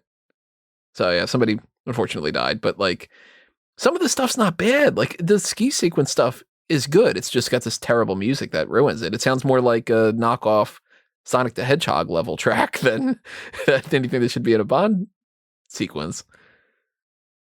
And there's like, some of it's great and some of it's pretty stupid. To me, I think that the whole idea that Bond has to decide whether he wants to do the ski jump and go right into where people could shoot him or turn around and get shot by Locke, it's just not something that I think works. We also get the shot of the drinking guy with the wine, the same reaction shot from the last two movies, but it's just quicker in this one. Yeah, I'm a big fan of the visuals of a lot of this side of it, especially like the bobsled side of it. I think the climbing up the ski lift and doing all like going down the jump is a little bit far fetched, but I mean, again, that they do a lot of ski stunts in these movies so far.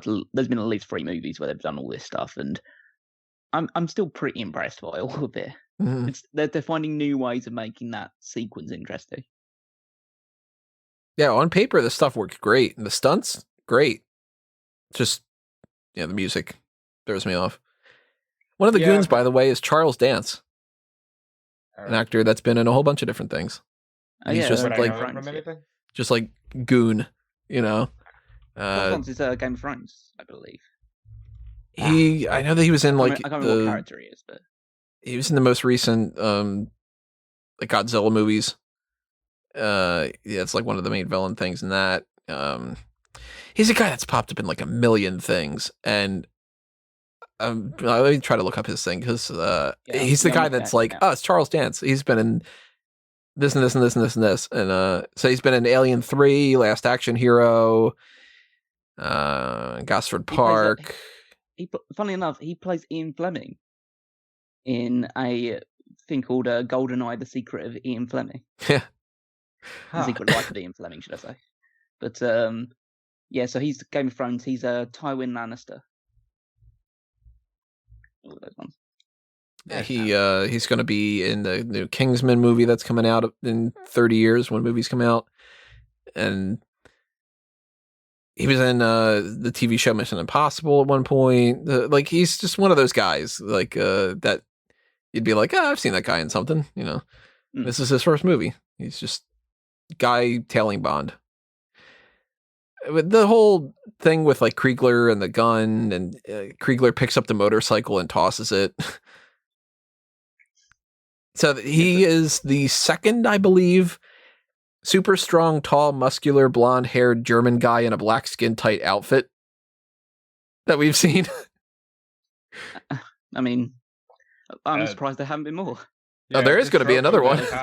Yeah, there's going to be another exactly the same thing in Tomorrow Never Dies with Mr. Stamper. Because there's the dude in You Only Live Twice, the one that was spinning the little pocket watch or whatever. Or the key. I mean, not the pocket watch. So the bobsled thing's cool, but most of the sequence is just like, let's do this stunt and then that stunt and that stunt with weird music. And Kriegler is not a henchman that I rank particularly high. Nah, he's forgettable.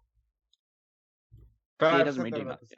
This whole film, like I've said, is largely meh, and he carries that trend. Yeah, not many people are going to be like, the best Bond henchmen and villains, whatever. Be like, we've got like Oddjob and Jaws and Kriegler. Nobody brings him up.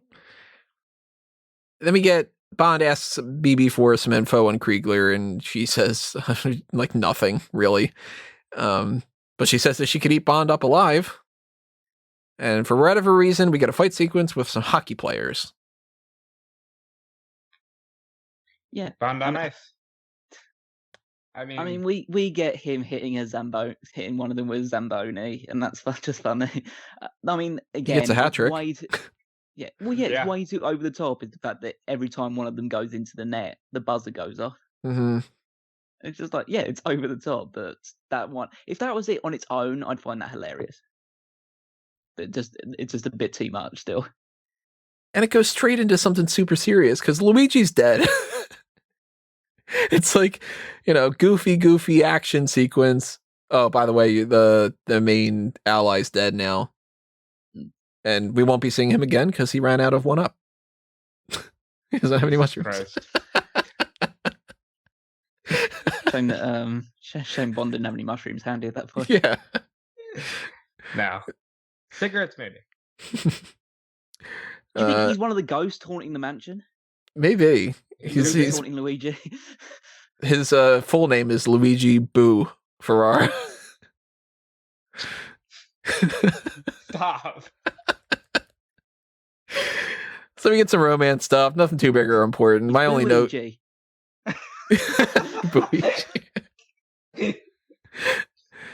My only note for this whole thing after this is on the marry, fuck, kill side of things, Melina is in the marry category. Because it's like, I like Melina, you know? But we get some Banco, Sweevy, Wheat Cart kind of action in the casino. Yeah. Yeah. We need to learn how to play that against each other at some point. We really do. Rob's checked out a video about explaining it, and he sent it to me, and I still don't get it. It's something like you try to get close to 9 or 11 or You gotta something. get 9. It's like if like in blackjack you gotta get 21. Here you gotta hit 9. So then, what do like the face cards count as? I believe they count as a natural 9. So if you had like a jack and a king, you'd have 18, or would that just be 2 9s? Or I forget. I have to rewatch that video, but the goal is to get 9, and I really want to play it, especially against you guys, because I think it'd be fun. so if we figure that out, maybe we'll do some kind of like an online like bonus features type thing or something where it'll be like us trying to play that, and we could be like cart Banco. I'm just checking it now. So the face cards have 0 value. So Okay, they don't 10, count. Jack, Queen, and King have no point value at all. So if you were to get a 9 in one of those, that means that you Got You an get it. natural. So that's like the best possible kind of thing, Yeah. I guess. and Sure. aces are worth 1 point. Yeah, that makes sense. What about a joker?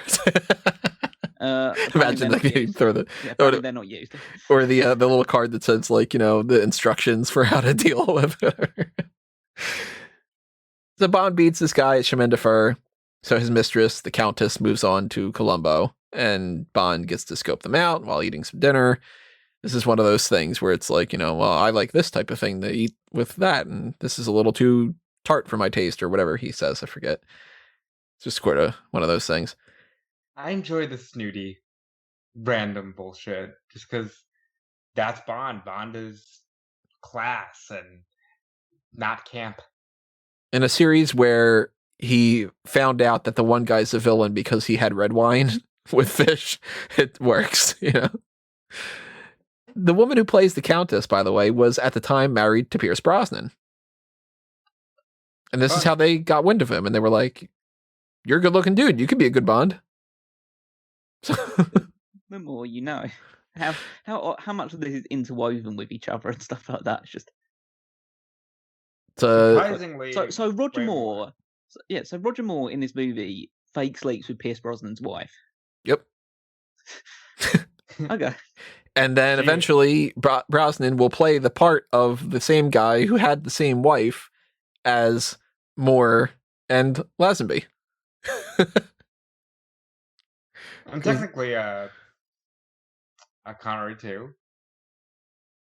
Yeah, I mean, it's supposed to be the same character, so. Yeah, like no, he comes back after Lazenby. So Yeah, true. Diamonds Are Forever. So there's this weird Eskimo cousin thing going on, I guess.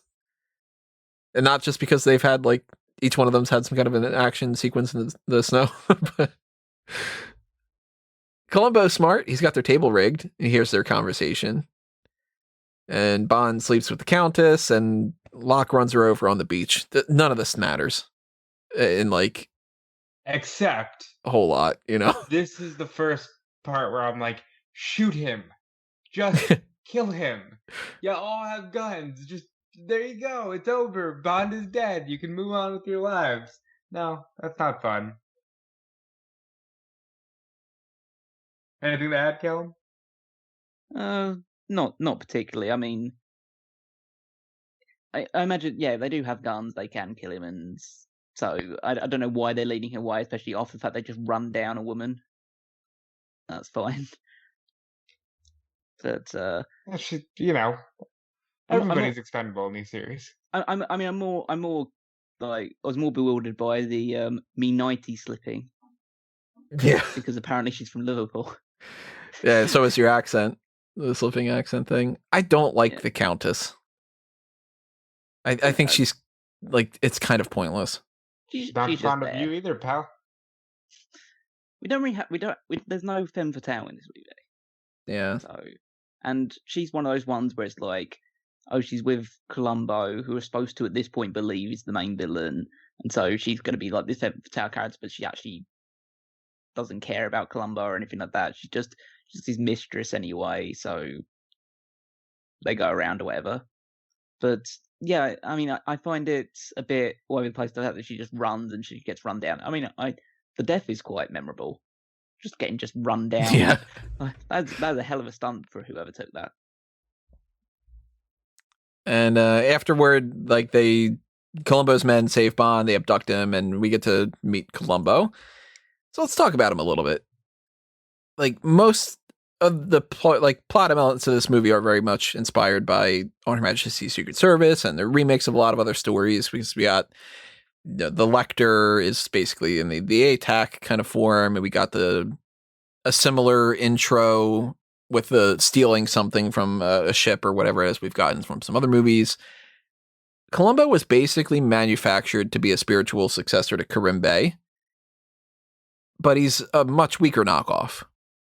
He's not an equal or an improvement. Kerim Bey's better. Kerim Bey is better, but I really like him. I still really like Columbo. He's one of the better characters because he's just got this charm to him. Yeah, it's like he knows that he's a bad guy. He does all the smuggling and stuff like that, so he doesn't pretend to be anything he's not. But he knows that he's not the person that Bond is after. Yeah, he's bad, but he's not evil. Also, he's obsessed with pistachio nuts. Yeah, which I kind of like as a character trait. I like that it comes back up a little bit later with the tossing in the warehouse. They stomp on it and stuff. That was Topple's idea. That wasn't in the script. Yeah, he's resourceful. He seems like a useful guy. There was a bit in the commentary that I thought was funny where they're like, Topple had this character trait that he wanted to do about eating the pistachios, and he was eating them all the time just on the set too. And of course, he wanted pistachios because they're one of the more expensive nuts. So they're going like, "Damn it, dude, stop eating all of them. That's really bumping up the budget of this movie." He says Kristatos is the one that Bond's really after. He toasts that they're going to become friends, and he even gives Bond a gun. And Bond's like, that's kind of neat. Okay, we could be friends. There's an action sequence in a warehouse. There's really nothing much going on there until you get to the end of it. Yeah, it's just... I mean, my first point for that one is, how did the henchmen not notice that this giant boat was approaching them until the very last minute? Yeah. I know it's the idea, it's supposed to be in the pitch black, but we can see everything that's going on, and you're not really doing anything to intimate that it's supposed to be pitch black. Like, literally, the boat is right upside on the other side of their boat by the time one of the henchmen just waves and says, "Oh my god, we're being invaded by a boat that was approaching us at about 2 miles an hour." For about 10 or 15 minutes ago. But yeah, the actual... I mean, I like the fact that, like you say, the throwing the pistachio nuts, it seems like it's quite resourceful. Bond seems to figure out what's going to be happening, so he gets the men out of there before anything untoward can happen. So I kind of like that it was a pretty resourceful gunfight as opposed to just like shooting one side the other constantly. Like, they were finding ways to get rid of the henchmen in more inventive ways, like pushing the heroin barrels over them and stuff like that. Yeah, it's just kind of one of those things that's, once you get to the pistachio thing, then you can skip the whole rest of it until you get to the very, very end, because nobody will remember any of the other parts. But the part with the car, it's pretty good. Locke is in his car. He's teetering over the cliff. Bond tosses him the dove pendant that he left on Luigi. He says, "I think that this is yours. This is for Luigi," whatever, and the Countess. And he kicks the car over. And Locke, of course, falls. Bond has the quip. He had no head for heights. What does that mean? I have no idea what that means. So yeah, I'm glad that you said that because I know it's a phrase. I just don't know what context it's got in this because I know it's like, oh, he just fell down a cliff. Well, think about You might as well said Geronimo or something like that, or just something that involves around just anything revolving around heights. I guess that's the only thing that I could think of at the time, which has the word heights in it. that's kind of like, he didn't have the stomach for it, but you can't do that because it doesn't work with that. So I guess that they were just good enough kind of thing. That's always the worst. Should do better than good enough. They should have figured out some way of doing it with his death involved around being locked up somewhere. Yeah. His name is Locke. So that like So Moore originally didn't like this. He had suggested, why don't they have it to where he throws the dove pendant and that's just enough to make the car fall? And he's like, that's a little too harsh for Bond to kick the car. And I think it was the director was just sort of like, you're Bond, dude. Like, Bond killed your partner and the Countess. He ran. Locke killed those two people. You want to kill this guy? Like, yeah, it might be a little bit like too. If you want to be like the super silly and not too serious type of thing, but like, remember where you came from. This is a Bond series. Let's have him be Bond a little bit. He's a fucking killer and an assassin and a spy and all these other kind of things working together. So they did like the one idea and they did the other idea, and Roger Moore was like, yeah, okay, you're right. That's better. So I'm glad that they did that because I like that he kicks the car instead of just I like that the typical like the little bit does the end, because that's a trope that's like we've seen it a million times. I like that Moore is very, no, I want to be a lighthearted guy. Like, I don't want to be slapping women and kicking cars over. I'm a nice guy. Yeah, I mean, for the sake of the movie, I'm glad that he did it, but it does endear me to Moore that he didn't want to. I like that he does that stuff when it comes to like the women and everything, but eventually when it comes to this, it's like, dude, you're killing an assassin. You can do it. And eventually, we're gonna get Dalton, and Dalton's just sort of like, switch the bloody machine off, and like, kind of thing. And it's very much more like the Sean Connery side of things. Dalton is the world is evil, and I'm gonna show it. Yeah, piss off, and you're full of shit. And Craig, same kind of thing. Brosnan's more like, why don't we like, smooth our way over in this situation? And Craig's like, I'm gonna bust through a wall. So we get some underwater stuff, which isn't really actually underwater for any of the close-ups of Melina. She had a sinus issue that prevented her from being able to go underwater. So all of her shots are simulated, which I think is pretty damn impressive. Because I've never been able to tell that. Yeah, I never would have guessed it. That's crazy. They did some weird thing with like an air bubble tank and fans. And they were just like, this'll work. And it fucking does. Like, I don't know how they pulled that off. Also, did the producers not consider the fact that a lot of this movie was taking place underwater? Yeah. And yet they cast as the main Bond girl someone who couldn't go underwater. Right. They're like, oh, look at her eyes. I forgot to mention that she's dubbed too. Yeah, she is clearly dubbed. That was more obvious to tell. Not by Nikki Van Der Zyl, unfortunately. But yeah, it's I think she might be the last Bond girl that's dubbed, if I remember correctly. Oh, that's history. Because Octopussy isn't, but there might be like one of the characters in like Octopussy or something. Like Mayday's not dubbed, and A View to a Kill, and yeah. So I need to talk about this because there's something that I like as a callback, but it makes no sense. Is that so before they're just excavating down the water, down by the ruins, Melina decides, for no real apparent reason, to leave a scuba set on the seabed before swimming just straight back up to the surface. Now it plays back into like some circumstances later in the movie, which I guess is like, oh my god, they did leave it there. And that's quite clever that they came back to it. But my issue with it is she has no idea that's going to happen. Right. There's no reason for it to happen other than to save them in the future. Yeah, exactly. So So yeah, so either she's got incredible foresight, like she's Solitaire, and she has been fucked by Bond yet, so she still has powers. But but yeah, I don't see the logic behind doing that in the circumstances they did it. So, but I guess at least they play back to it eventually. There's a ding on that. There's they go looking for the ship, and we get a shark jump scare. So there's more sharks in the series, Sharks.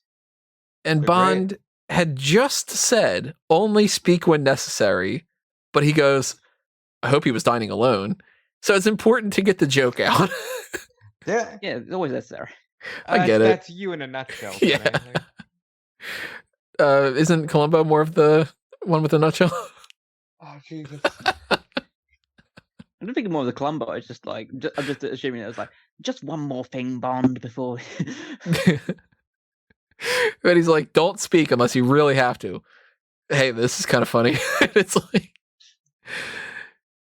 they recover the ATAC, they disarm the bomb, but Kristatos is watching. He's just waiting for them to disarm it, which I think is pretty like dumb and boring.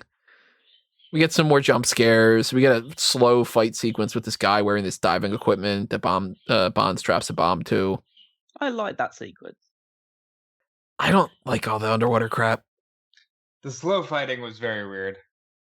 It makes sense that it's slow fighting. They're underwater, of course they're slow fighting. I know, but it looked funny.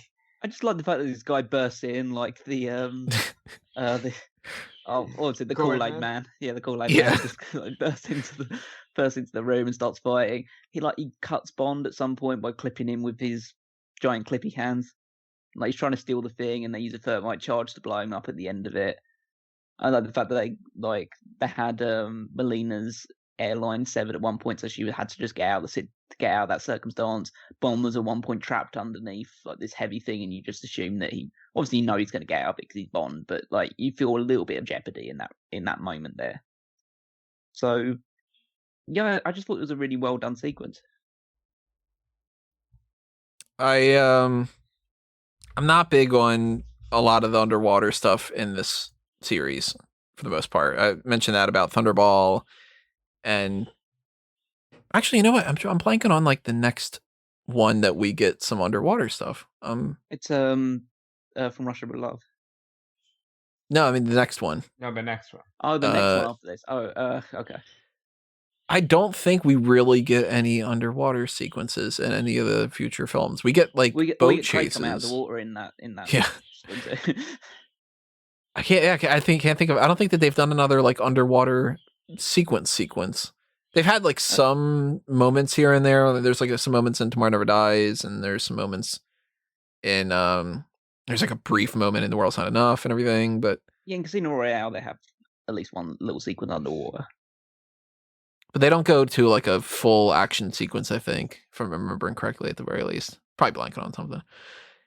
But there's a section of this that's from a book. I think it's either Thunderball or Live and Let Die. It might be Live and Let Die. That's repurposed for this, which is the whole idea that Kristatos captures them, ties them up, and drags them across the coral reef. That was just in another book, and they were like, let's just do it for that one. That's what they should be doing, I think. Yeah. Pick and choose elements from the other movies and the other books and, slap them in there. I love the line where Melina says, like, where are the men I left on board? And he just replies, you'll soon be joining them. Yeah. Kind of nice and callous.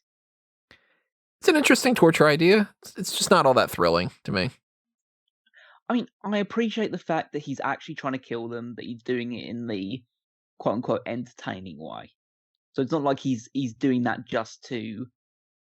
Well, he's doing it to be a dick, obviously, but he's not doing it just to toy around with Bond a little bit too much. He's actually trying to kill him, but he's trying to do it in a way that makes a statement. Because it's like, yeah, get his back cut with the coral reef stuff, having been chased down by sharks and eaten. One thing I don't make sense about it is obviously he gets out of the situation by tying it around a rock, and the flotation device goes back and knocks a guy into the water. A guy who's completely uncut and unharmed, and the sharks decide, yeah, I'm going to eat him instead. Yeah, they just conveniently ignore the people that are bleeding. Now they're ready. They're ready. He's closer, and they're going to eat him. It's like on paper it works better than I think in the movie. I like how the shark went for the crotch first. Like that's just a little thing. Like, It's kind of like when you bite the tip of the pizza. yeah. So Max the Parrot ends up repeating some key information here, where the ATAC's going to be dropped off. See, he's an important plot device. Why do you not have him listed as one of the allies? He is an ally, Tony. I'll give him some nuts. There's a lot of nuts in this movie. Think about it. One of them just got bitten off. Yeah, there's one of the girls in the opening sequence, obviously. There's that. There's pistachios. There's nuts all over the place. Let's talk about the monastery. Bond heads to a church confessional, and he says, "Forgive me, Father, for I have sinned." And Q says, "That's putting it mildly, 007." That might be my favorite line of the film. That's maybe my favorite part of the entire film. I love that little bit. He's great. Q is so good. And I mean, we're 12 films into this. He hasn't been a part of 2 of them. But for 10 movies, we've gotten to know Desmond Llewellyn and Q. And he's just gotten better and better and better. He's such a fun, like, lovable old grandpa type of character. And he's one of the gems of this series. And he just keeps getting better, too. Like, by the time we get to GoldenEye, love him. But I like that little bit, though. That's putting it mildly. Like, you've done a lot of shit, Bond. Come on. Bond, Melina, Columbo, and some of his men are going to this drop-off point, this abandoned monastery on top of a cliff that Columbo's like, I've been looking into this, too. It's a pretty good spot for doing some of these smuggling things. And Bond does some rock climbing. It's kind of an extended sequence here. A little too long. We even get another jump scare with this dove that pops out. It's like a John Woo film, just can put a random dove. I'm not big on the rock climbing.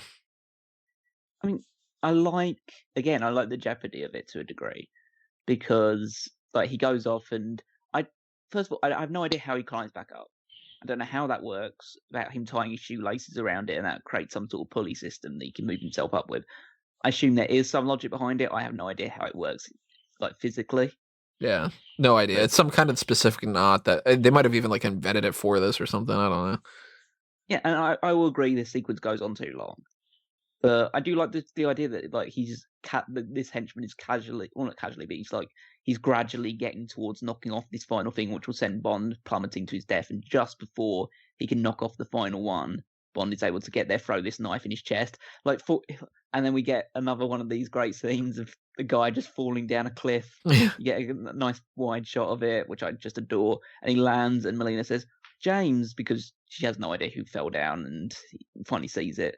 I mean, you probably would tell because he's about like 30 years younger than Bond. Yeah, he's got all black hair, Not wearing any of the same clothes. Yeah, but yeah, I like it. Again, it goes on too long, but I kind of enjoy it. For some reason, BB and her trainer are there. He's still sponsoring her. But like he brought her to the drop-off spot, and she didn't just like stay in town. Oh, he's taking her to Cuba for more training. Yeah, I mean, Cuba. She basically says in the idea that like apparently he's just desperate to sleep with her. Yeah, she's like, "You're too old for me. I know what you want." He's the one man. First of all, she says she's too old for him, which is rich. And then considering what you wanted to do with Bond earlier, considering Roger Moore's 10 years older than Julian Glover. Exactly. But there's also the idea that like he's the only man that she won't sleep with. Yeah, basically. And Julian Glover's not a bad looking dude, and he's fucking rich, so it's like, Yeah, it seems like she's going to be totally enamored with doing it with Columbo later on, as we say in the movie as well. Yeah, isn't it just the good depiction of being fickle, where it's like, all right, you're after everybody, but here's the one that's clearly after you, and you're like, nah. Even that plot element, though, is just sort of like, again, why are we dealing with this? Why do we have to have a subplot that the villain's sponsoring an ice skater and that she doesn't want to fuck him? Like, because women have libidos too, and it's 1981, and we got to be equal. I guess it's just the idea that that's something that was causing him to be somewhat distracted. Is the only real argument I can say at this point. Just a weird thing, and BB and Brink are leaving. Fight sequence. Brink was a villain the entire Right, yeah, they Like, kind I of thought she was gonna, you know, turn on BB, but no, that didn't happen. set her up as being like this cold-hearted bitch, and then it turns out that she is actually really like looking out for her, and she's just one of those hard, tough teacher kind of types. But But she we ever won got the gold? well, he says something about I've watched your She did win the ice gold, I skating think. before. I think. Yeah. I think that the fight sequence is entirely forgettable again. I don't even know how Kriegler dies. I didn't even write it down in my notes, and Out I've the watched window. I've watched the movie Yes. 4 times this week. So, So Kriegler gets distracted by That's right. Kristatos trying to run away with the ATAC, and so Bond is able to use this opportunity to knock him through a window and off the cliff. Again, Yeah. another shot of a guy falling down. the dummy flopping. Well- Yeah, that's right. Which makes him really stupid because he's like a cyborg practically, but he sees the guy leaving without him and just like, oh no, out the window. Well, BB gets her one useful thing in this is that she briefly distracts Kriegler so Bond can get a few shots in. So BB's useful in that regard.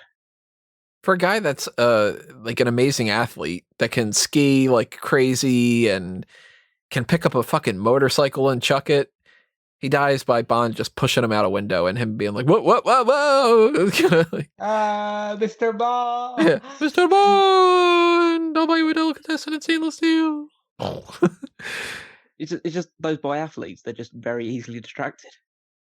The problem is he's not a triathlete. If they would have gone on the don't roll off of a roof scenario, could have trained.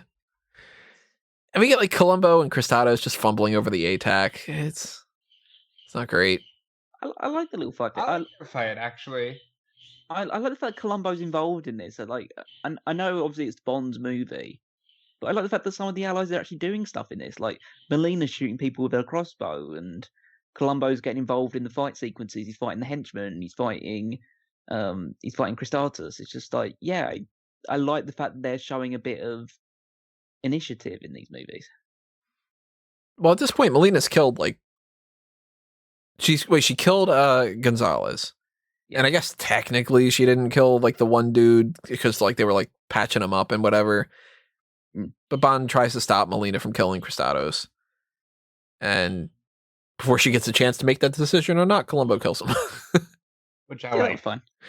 But again, Bond, I watched you, tie a bomb to a guy's nuts and chuck him off a boat. Like, why do you suddenly have morals? What the fuck? Well, to be fair, that wasn't in the name of revenge.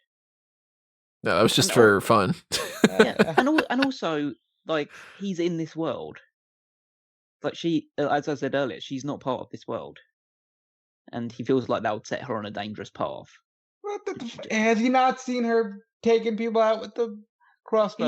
He knows that she's very, very resourceful, and again, she will do that sort of thing. But I guess it's the idea that if she takes revenge, then she's going to actually just end up regretting it. Whereas he's a cold-hearted bastard, and so he doesn't care who he kills. He needs to let her settle things in the gypsy way. And the So rather than hand the ATAC over to Gogol, because Gogol pops up, he's in the helicopter, and he's just sort of like, hand it to me. Bond tosses it away, and it shatters. And there's this only like a split second that Gogol is pissed, and the guy that's with him almost goes to shoot Bond, and he's like, "Yeah, like just like no, don't do that." And they watch it explode, and Bond goes, "That's détente, comrade. You don't have it, I don't have it." And then maybe my favorite part of the entire film, almost definitely my favorite part of the film, Gogol laughs it off, and he does this hand motion like, James, I love this guy. What a bastard. All right, well, see you later. That's the drawing board. Like, I love that. He's just like, this fucking guy. All right. Well, adios. It's just like, it's great. yeah. Yeah, that's pretty fun. Gogol is just like, I mean, we see him again in Octopussy. He's a bigger part of Octopussy, actually. And we see him again in A View to a Kill, and we see him again in The Living Daylights. Like, I fucking love Gogol. The fact that he's, don't kill Bond. Like, we're not going to kill the other agent or whatever. Bond's a cool guy. Like, my boy. Like, so tell me again about how you fucked Triple X, huh? Kind of thing. Oh, and Columbo is going to be Baby's new sponsor. That's creepy because he winks like, I'm gonna fuck her. It's like, Look, but she is a sexually active person. It is what it is. Like, she's cute, yeah, it's like, creepy, but it's to a creepy. degree, but like, I wouldn't lose sleep over it. She wouldn't let you. There you go. And then they do this comedy bit again at the end. Like, we've been getting into this trope where the beginning of the movie is the whole, like, they didn't quite do it in this one, but the whole beginning's like something gets stolen and then it's where's Bond, and then we go with whatever. And then at the end of the movie, we got to do the whole Bond is sleeping with the girl and there's some kind of M or Q or whoever is a part of this, like, we need to talk to Bond and whatever. And this time it's awful. I like the previous two ones. I like The Spy Who Loved Me with the keeping the British end up. I love the Moonraker fucking Attempting re-entry. Attempting re-entry. That's fucking brilliant. But this one I hate. Is it only because this is why you hate the bird, Tony? No, actually the bird isn't even the part that I hate about it. It's the Margaret Thatcher impersonator. The whole like, oh, Mr. Bond, whatever, and give us a kiss, and oh, Mr. Bond, oh God, it's terrible. So that's Janet Brown, who was a very well-known, I'd say, in the British scene of things, very well-known Margaret Thatcher impersonator early on in Margaret Thatcher's tenure as Prime Minister. It's interesting that she's the one who's like portrayed as I think she's the only Prime Minister that appears in this one way or another. Obviously not really her, but right. The only one that's demonstrated to be actually her. And you have Dennis in it as well, which is just ridiculous.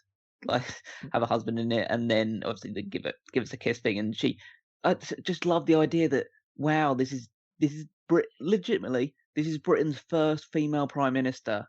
And you made her out to be almost adult. Heart goes all flutter like a schoolgirl when Bond decides that he wants to. When a bird Bond, decides the parrot tries it on with her. Just like, again, it's just.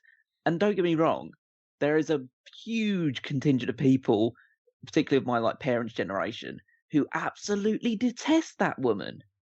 She is to a certain subsection of certain section of the generation above me, she is I don't want to say the absolute worst people in the world, but she is absolutely loathed. And so they would love the fact that she's getting parodied and mocked the hell out of at the end of this movie. People are standing up in the theaters going, "Yeah, fuck her," that kind of thing. Yeah, exactly. Look, she's getting fooled by a bird. That fucking twit. Dumbass. Throwing things at the screen. I think at this point, I'm just trying to actually double check quickly about when her actual reign of terror was. So she was Prime Minister from 1975. Oh, no, that's the Leader of the Opposition, actually. Prime Minister from 1979 to 1990. So she'd only been Prime Minister for 2 years at this point. Oh, even better. They were probably So she was fairly popular at this point still. It wasn't until she started taking milk away from kids' lunches and causing a load of coal miners to strike and stuff like that, where she got really hated. You got to explain this milk thing now. Yeah. Oh well, one of the nicknames, the people that were in opposition to her nickname was Margaret Thatcher Milk Snatcher. And that's because essentially there was a system where in the UK education system kids would get free milk as part of their lunch times from the ages of 7 to 11, and she abolished that. Why? Because she was an evil bitch.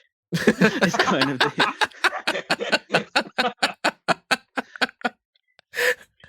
That was when she was the education secretary. Well, maybe they should have had Dennis taking some milk instead of a Brussels sprout. Which Yeah, That's good. that's in the commentary. I forget who it was. One of the producers or somebody was just like, I put that in there because I like snatching Brussels sprouts when my wife is cooking. It's like Brussels sprouts. It's not even like you're eating one of the cookies before it's done cooling, You or like a fry or something. Like yeah, you're gonna grab a fry real quick, or I grabbed I don't know, anything that would have been normal. I chunked off a little piece of the topping of like a cake, like a little, there's a cherry on top, and I ate that. You pick out Brussels sprouts, raw Brussels sprouts. What the fuck? But like, the thing about her is like that's so outside of this parody of her is the fact that again she acts so flirtatiously when another one of her nicknames is the Iron Lady. Like she was as fierce and combative and aggressive a political leader you can possibly get in a country which still proclaims to be a democracy. So that's like, I mean, if she could have taken over the world, she would have done. But it's just a case give me that, all the milk. yeah, exactly. She wants all the milk. Like she was like, yeah, she was incredibly aggressive. Like she was the like I guess the typification of conservative Britain. Like that's who they look to. That's who the current regime that runs this fucking country look to as like their patron saint. Ah, so that's. I also love the fact that at one point. I also love at one point she was put into the House of Lords, and so her name was Lady Thatcher, which sounds like the female equivalent of Manscaped.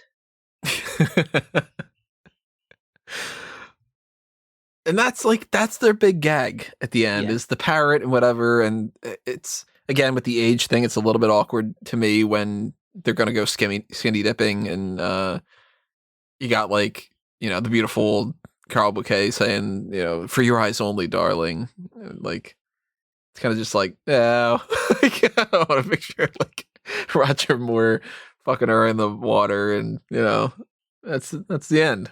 And we get like, people floating around in the ocean with the credits.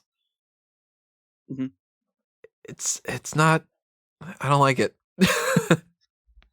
No, I can understand it. I rank it in between On Her Majesty's Secret Service and Diamonds Are Forever. It's better than Diamonds Are Forever, because Diamonds Are Forever is just fucking stupid. But even though I don't personally like Secret Service all that much, it's a way better movie. Yeah, look, I'm firmly in the camp of, I think Connery is a better Bond than Moore. And as much as I've liked, Moonraker was fun, and I have fun with these, a lot of these movies are going to end up being like meh at best. So where does this rank for you? I'm looking at your rankings right now. So for me, this is definitely going to be underneath On Her Majesty's Secret Service, because I actually like that movie quite a lot. Yeah, you've got that at number 5. Yeah, like that's my dead middle ground. And I'll probably put this film right. I'll put it between You Only Live Twice and Diamonds. Callum, you've got it somewhere around the middle range or so? Yeah, so I have it currently ranked. What would that be? That would be 8th out of all of them. So it's ahead of Dr. No, From Russia with Love, Diamonds Are Forever, and You Only Live Twice. I will say, though, I only dislike 3 of those movies, so it's still, if we would obviously say at the end of it, but it's still a net positive for me, even if it is that low down. The cutoff for me is You Only Live Twice. And I've got Dr. No, Secret Service, For Your Eyes Only, and Diamonds Are Forever are the ones underneath that. Like, I can watch You Only Live Twice, and it's dumb, but I like it more. Just because it's like an easier watch and everything. And there's, there's parts of it that just make me crack the fuck up, like the whole stupid bathing scene and whatever. But Dr. No's hard to watch. Secret Service, it's so potentially good. I don't like it. And then For Your Eyes Only is like, if you take the parts that I don't like about On Her Majesty's Secret Service and you make that half the film, and then you make the other half of the film the Diamonds Are Forever parts, kind of. So that's where it goes low for me. let's talk about some of the other things that we go around here. Let's talk about the allies. We've got no M this time, unfortunately, but we got Bill Tanner. Fuck Bill Tanner. Yeah, he sucks. Same Yeah. thumb down. Yeah, he's not great. Unfortunately, a thumb down for Moneypenny for me on this one. She's very she just isn't in it for very long, and it's not like her scene is particularly memorable. Yeah. Yeah, I'm never gonna say thumbs down on her, but these appearances have gotten weaker and weaker. Q though, thumbs up. Oh, he's always thumbs up. Oh yeah. Not only does he have the whole, that's putting it mildly 007 thing, but like even in the Identigraph scene, which isn't good, he is he's present. So I like him. Big thumbs up on General Gogol. He's not really an ally in this, but he kind of is, kind of isn't. Sort of gray area. He's more of an antagonist, really. He's kind of like he's there to steal something of the British for his own usage. It's the Cold War still going on, so it's understandable. But he's definitely not an ally. Somebody who's definitely in the gray area is Sir Frederick Grey, because that's his name. I do like Sir Frederick Grey, though. And I think that he plays a better M in this one, even though he's not M. It's just, I like him. I like that character. Yeah. I'm not a big fan of either of them. I like Luigi. He was fun. He's not super, super memorable, but I like him. He doesn't do anything. But he's fun. He's just Luigi. I'd put a thumb down for that. Thumbs up for Columbo. Absolutely. Yeah, he does the right thing and kills the fucking guy at the end. Yeah. And doesn't just go like, well, we're going to, saddle you with this weird gimmick and whatever. He's just like, nope, knife to the back, you're dead. Now I'm going to take your girl. Villain side of things. Thumbs up for Max. Fuck Max. Absolutely thumbs up for Max. I don't know why you're against a bird. It's a bird, Tony. Have some He's sense. not a kid. Why do you not Yeah, have some sense, Tony. Thumbs down for Max. They should have, I don't know. Max should have been one of the sacrificial. Should have been the sacrificial bird. On the villain side, we've got Kriegler. I think thumbs down. Mm-hmm. Yeah, not great. Gonzalez, thumbs We need down. less Krieglers and more knickknacks, okay? Yeah. I go thumbs down on Gonzalez. Uh-huh.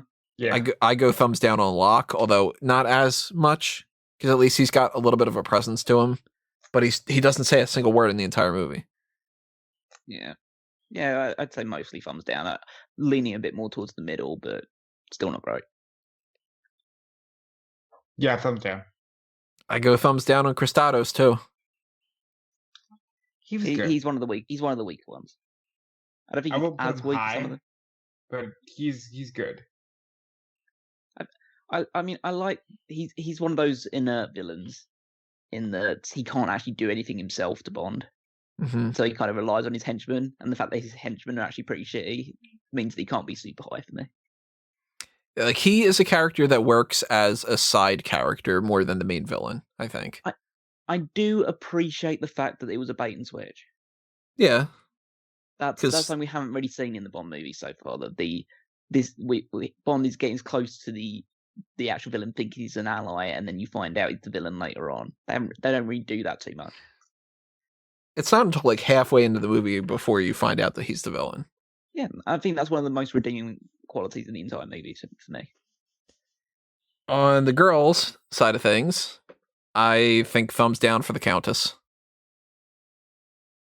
She's low down on my rankings, yeah, so I guess she'd be in the fun down category. Yeah, sacrificial lamb. I have her ranked between the log cabin girl and Dolly. Oh, I'm nowhere near as low as that. I have her between Helga Brandt and Patricia Fiore. Because at least she has lines. I didn't do her yet, but she'll be somewhere mid to low range. You didn't do her yet, but Brosnan did, and Moore did. If only.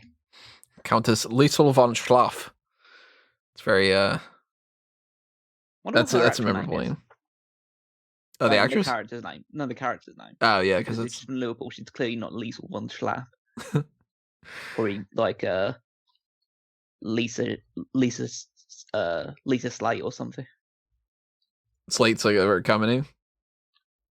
Well, no, I was just going off the Schlaff thing. I think it was like similar to it.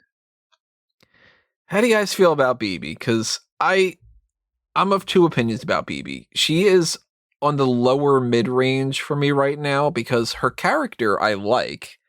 I just don't like that her character exists in this movie, kind of. I think she's just fun. She's completely, like you say, there's no reason for her to be there. But if she is there, then she does the role well enough. Yeah, I wasn't as down on her as you were, Tony. I think she's fine. You know, the role she played it very well, and it all works out for her in the end. I can't really say anything negative happened here. Melina, I do like more than a lot of other people. I do have her as currently my number 21, though, because I think that, like, there's more to a character like Andrea Anders than Melina, but she's not bad. She's not in a bad range. She's just kind of forgettable for me. Yeah, I liked her. She was. I thought she was competent. I thought she actually added to the story and to the mission, unlike Tiffany Case, who sucked. And I would like to see more Bond girls take this approach. Yeah, if you I have her quite highly ranked just because I feel like she was she wasn't the most charismatic, but she did have a presence throughout the movie. She did have a backstory. She did get involved in a lot of things. She was clearly capable on her own. So I feel like, in terms of outside of, if you discount the Moneypenny, obviously, because she's going to be consistently in all the movies, pretty much. I have a ranked 6 of the one-off Bond girls.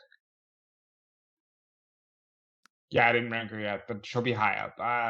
Let me look at my list real quick, and she will definitely be higher up on the list. So yeah, I'd put her above Tracy. Actually, she'll be under Domino and Goodhead, but I'd put her above Tracy. And you know what? No, I take that back. I'd put her above Goodhead too, because she did more than Goodhead. Look at that, Melina gets some love. No, it's like the last 3 Bond girls, actually, major Bond girls, Anya, Holly, and Melina have all been really high up for me, just because I appreciate how they've been given more character they're and not position just better. there for Bond to rescue and sleep with. Yeah. So you guys are gonna love Stacy. I know that this isn't gonna go super well in the future. Yeah. Once we get to A View to a Kill, that's the James, don't leave me.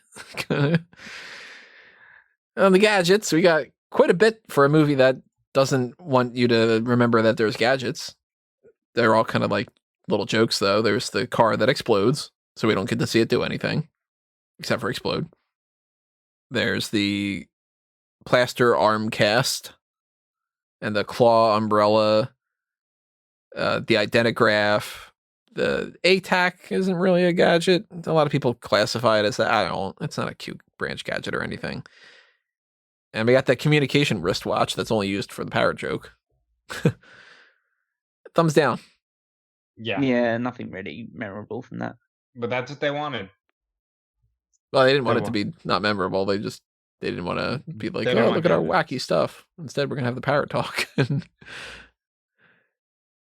Music, I already said, I hate the music in this for the most part. Background music was fine. I was not big on For Your Eyes Only, but I guess I'm in the minority there. Yeah, I mean, I can't say too much again because I don't really concentrate on that too much about the not outside of the main theme music, but I liked how that was woven into certain sections of the movie. I'd pick that one out, and I don't have too much issue with the other music. For me, it's all just background noise. On the action and humor side of things, what are you guys thinking?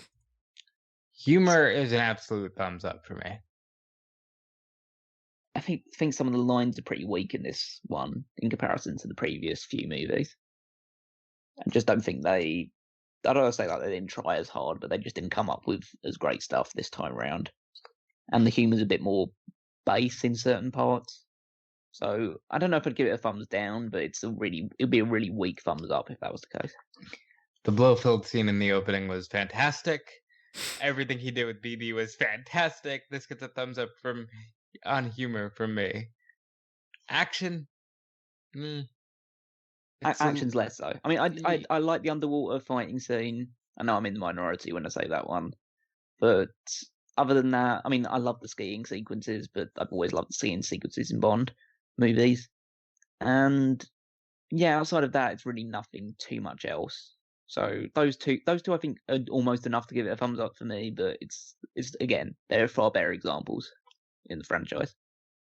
2 thumbs down for me on both.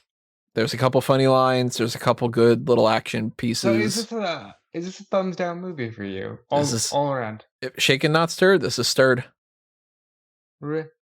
Huh. I would put it shaken. It's not greatly shaken, but it's shaken.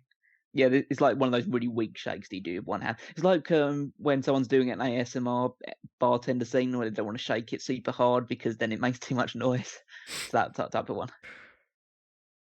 Full-blown stirred for me.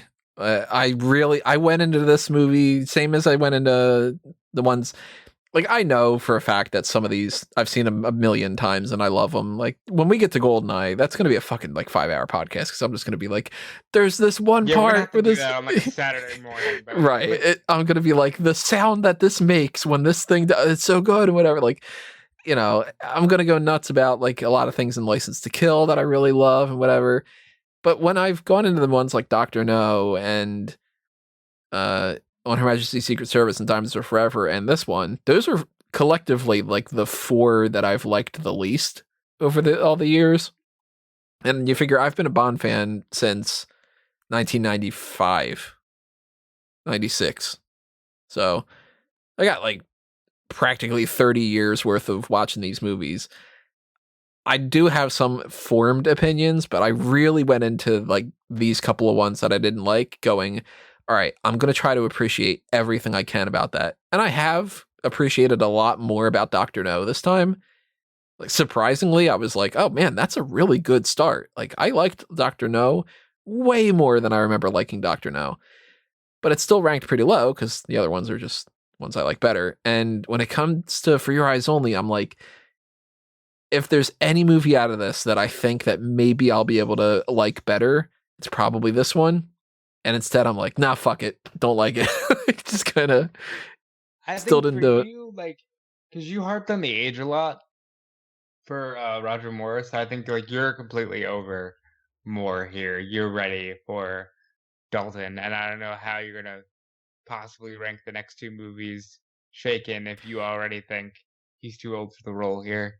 It's a combination of things. He's too old for the part, but he gets older in the other 2, and I like him better in the other 2. Well, I like him better in Octopussy. And A View to a Kill, different story. But A View to a Kill, for instance, is a more fun movie for me to watch than this is.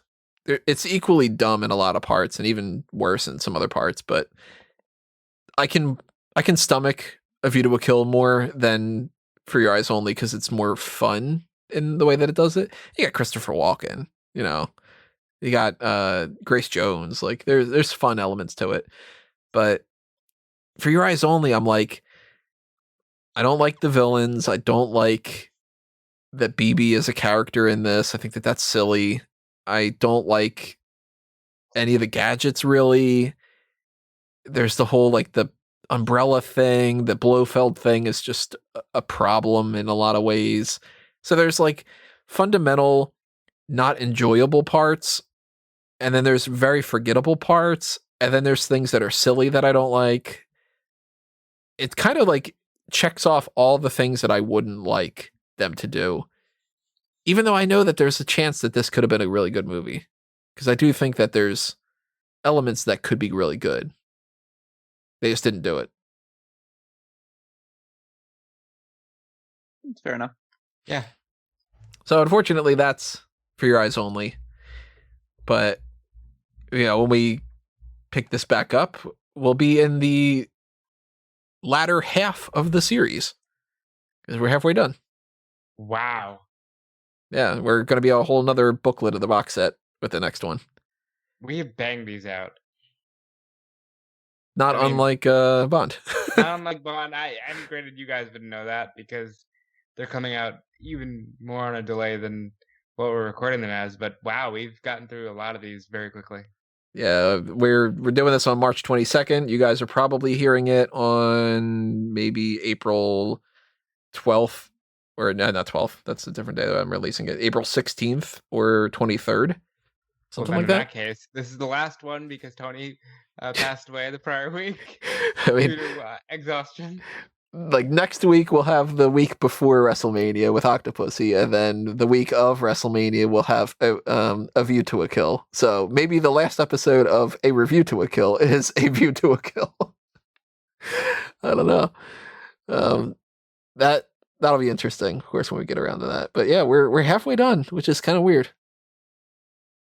And at this point, like you've seen, all of the Connery ones, you've seen the majority of the Roger Moore ones, you've seen all of the Lazenby one, and the series has gone from a weird ride, hasn't it?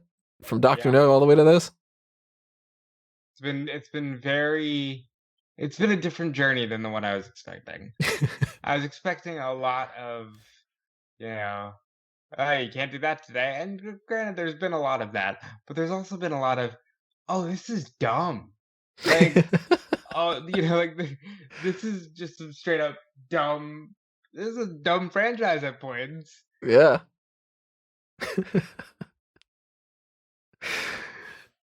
So I wanted to ask Callum again. You were saying before about the Roger Moore ones were something you were really looking forward to. Where does this range on that kind of spectrum? What, just the movie in general, or just the overall? Like like when you were approaching the Moore idea. Oh, I knew that it was going to get ridiculous at this point. Like, I was amazed that it actually got serious for a little while, or at least like it felt like.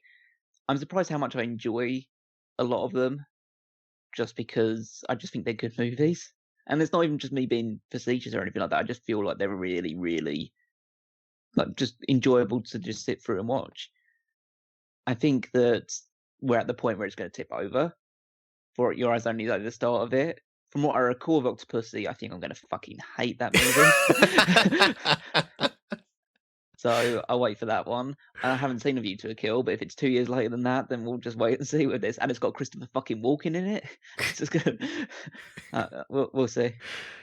Yeah, for the people that said For Your Eyes Only, we're going to go in a more serious direction, they go, yeah, fuck it with Octopussy.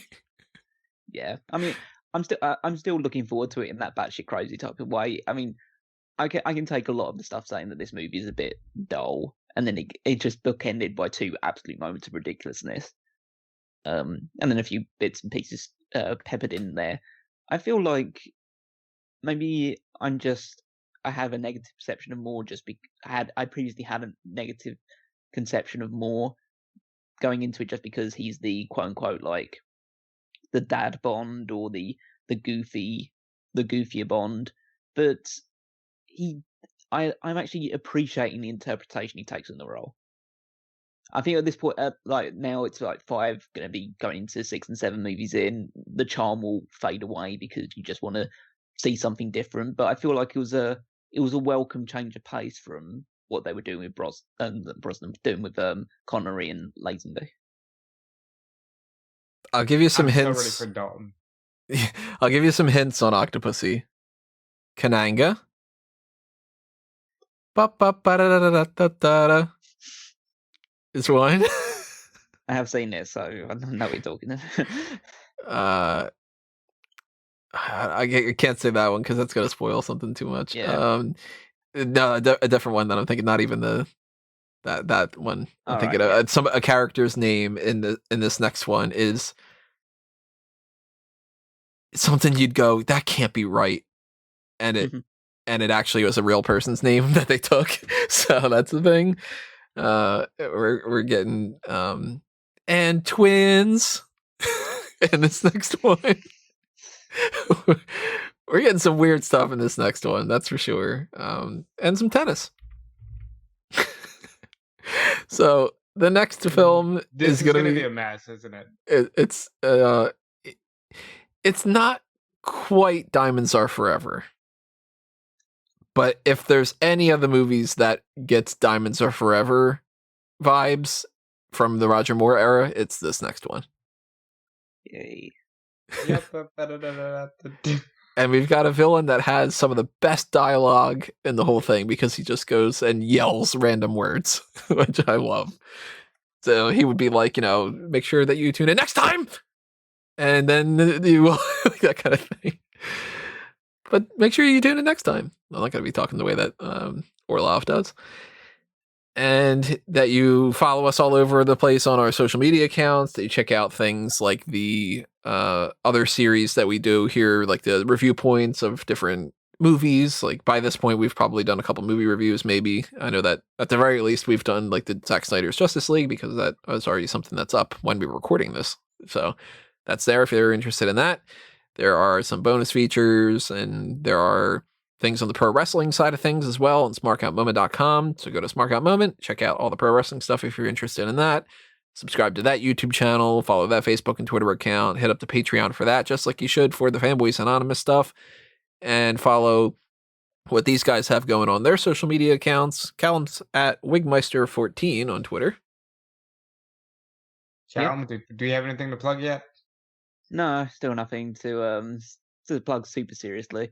I won't start plugging that until probably 2 weeks after it starts, when I actually have something nailed in, and then you're actually listening back to this one as well. So I don't want to spoil anything just yet, knowing that I don't know if and when it's going to get going. But other than that, you can just check out on smarkoutmoment.com all the great articles on there, and on the Smart Out Moment YouTube channel or podcast feed, whatever you want to use. Go back and listen to all the episodes of Paul Heyman SmackDown and 2001: A Wrestling Odyssey, the special retro review series that both myself and Rob have done in the past. But yeah, that's it from me. And you can follow me on Twitter at DudeFelice. You can check out everything I'm doing over at Fightful.com. At this point, I think we're done with WrestleMania week. So we're still here. We're still rocking it. Thank you all for checking all that coverage out. Maybe Twitch is up by now. I don't know. Just follow me on Twitter and see what is happening there.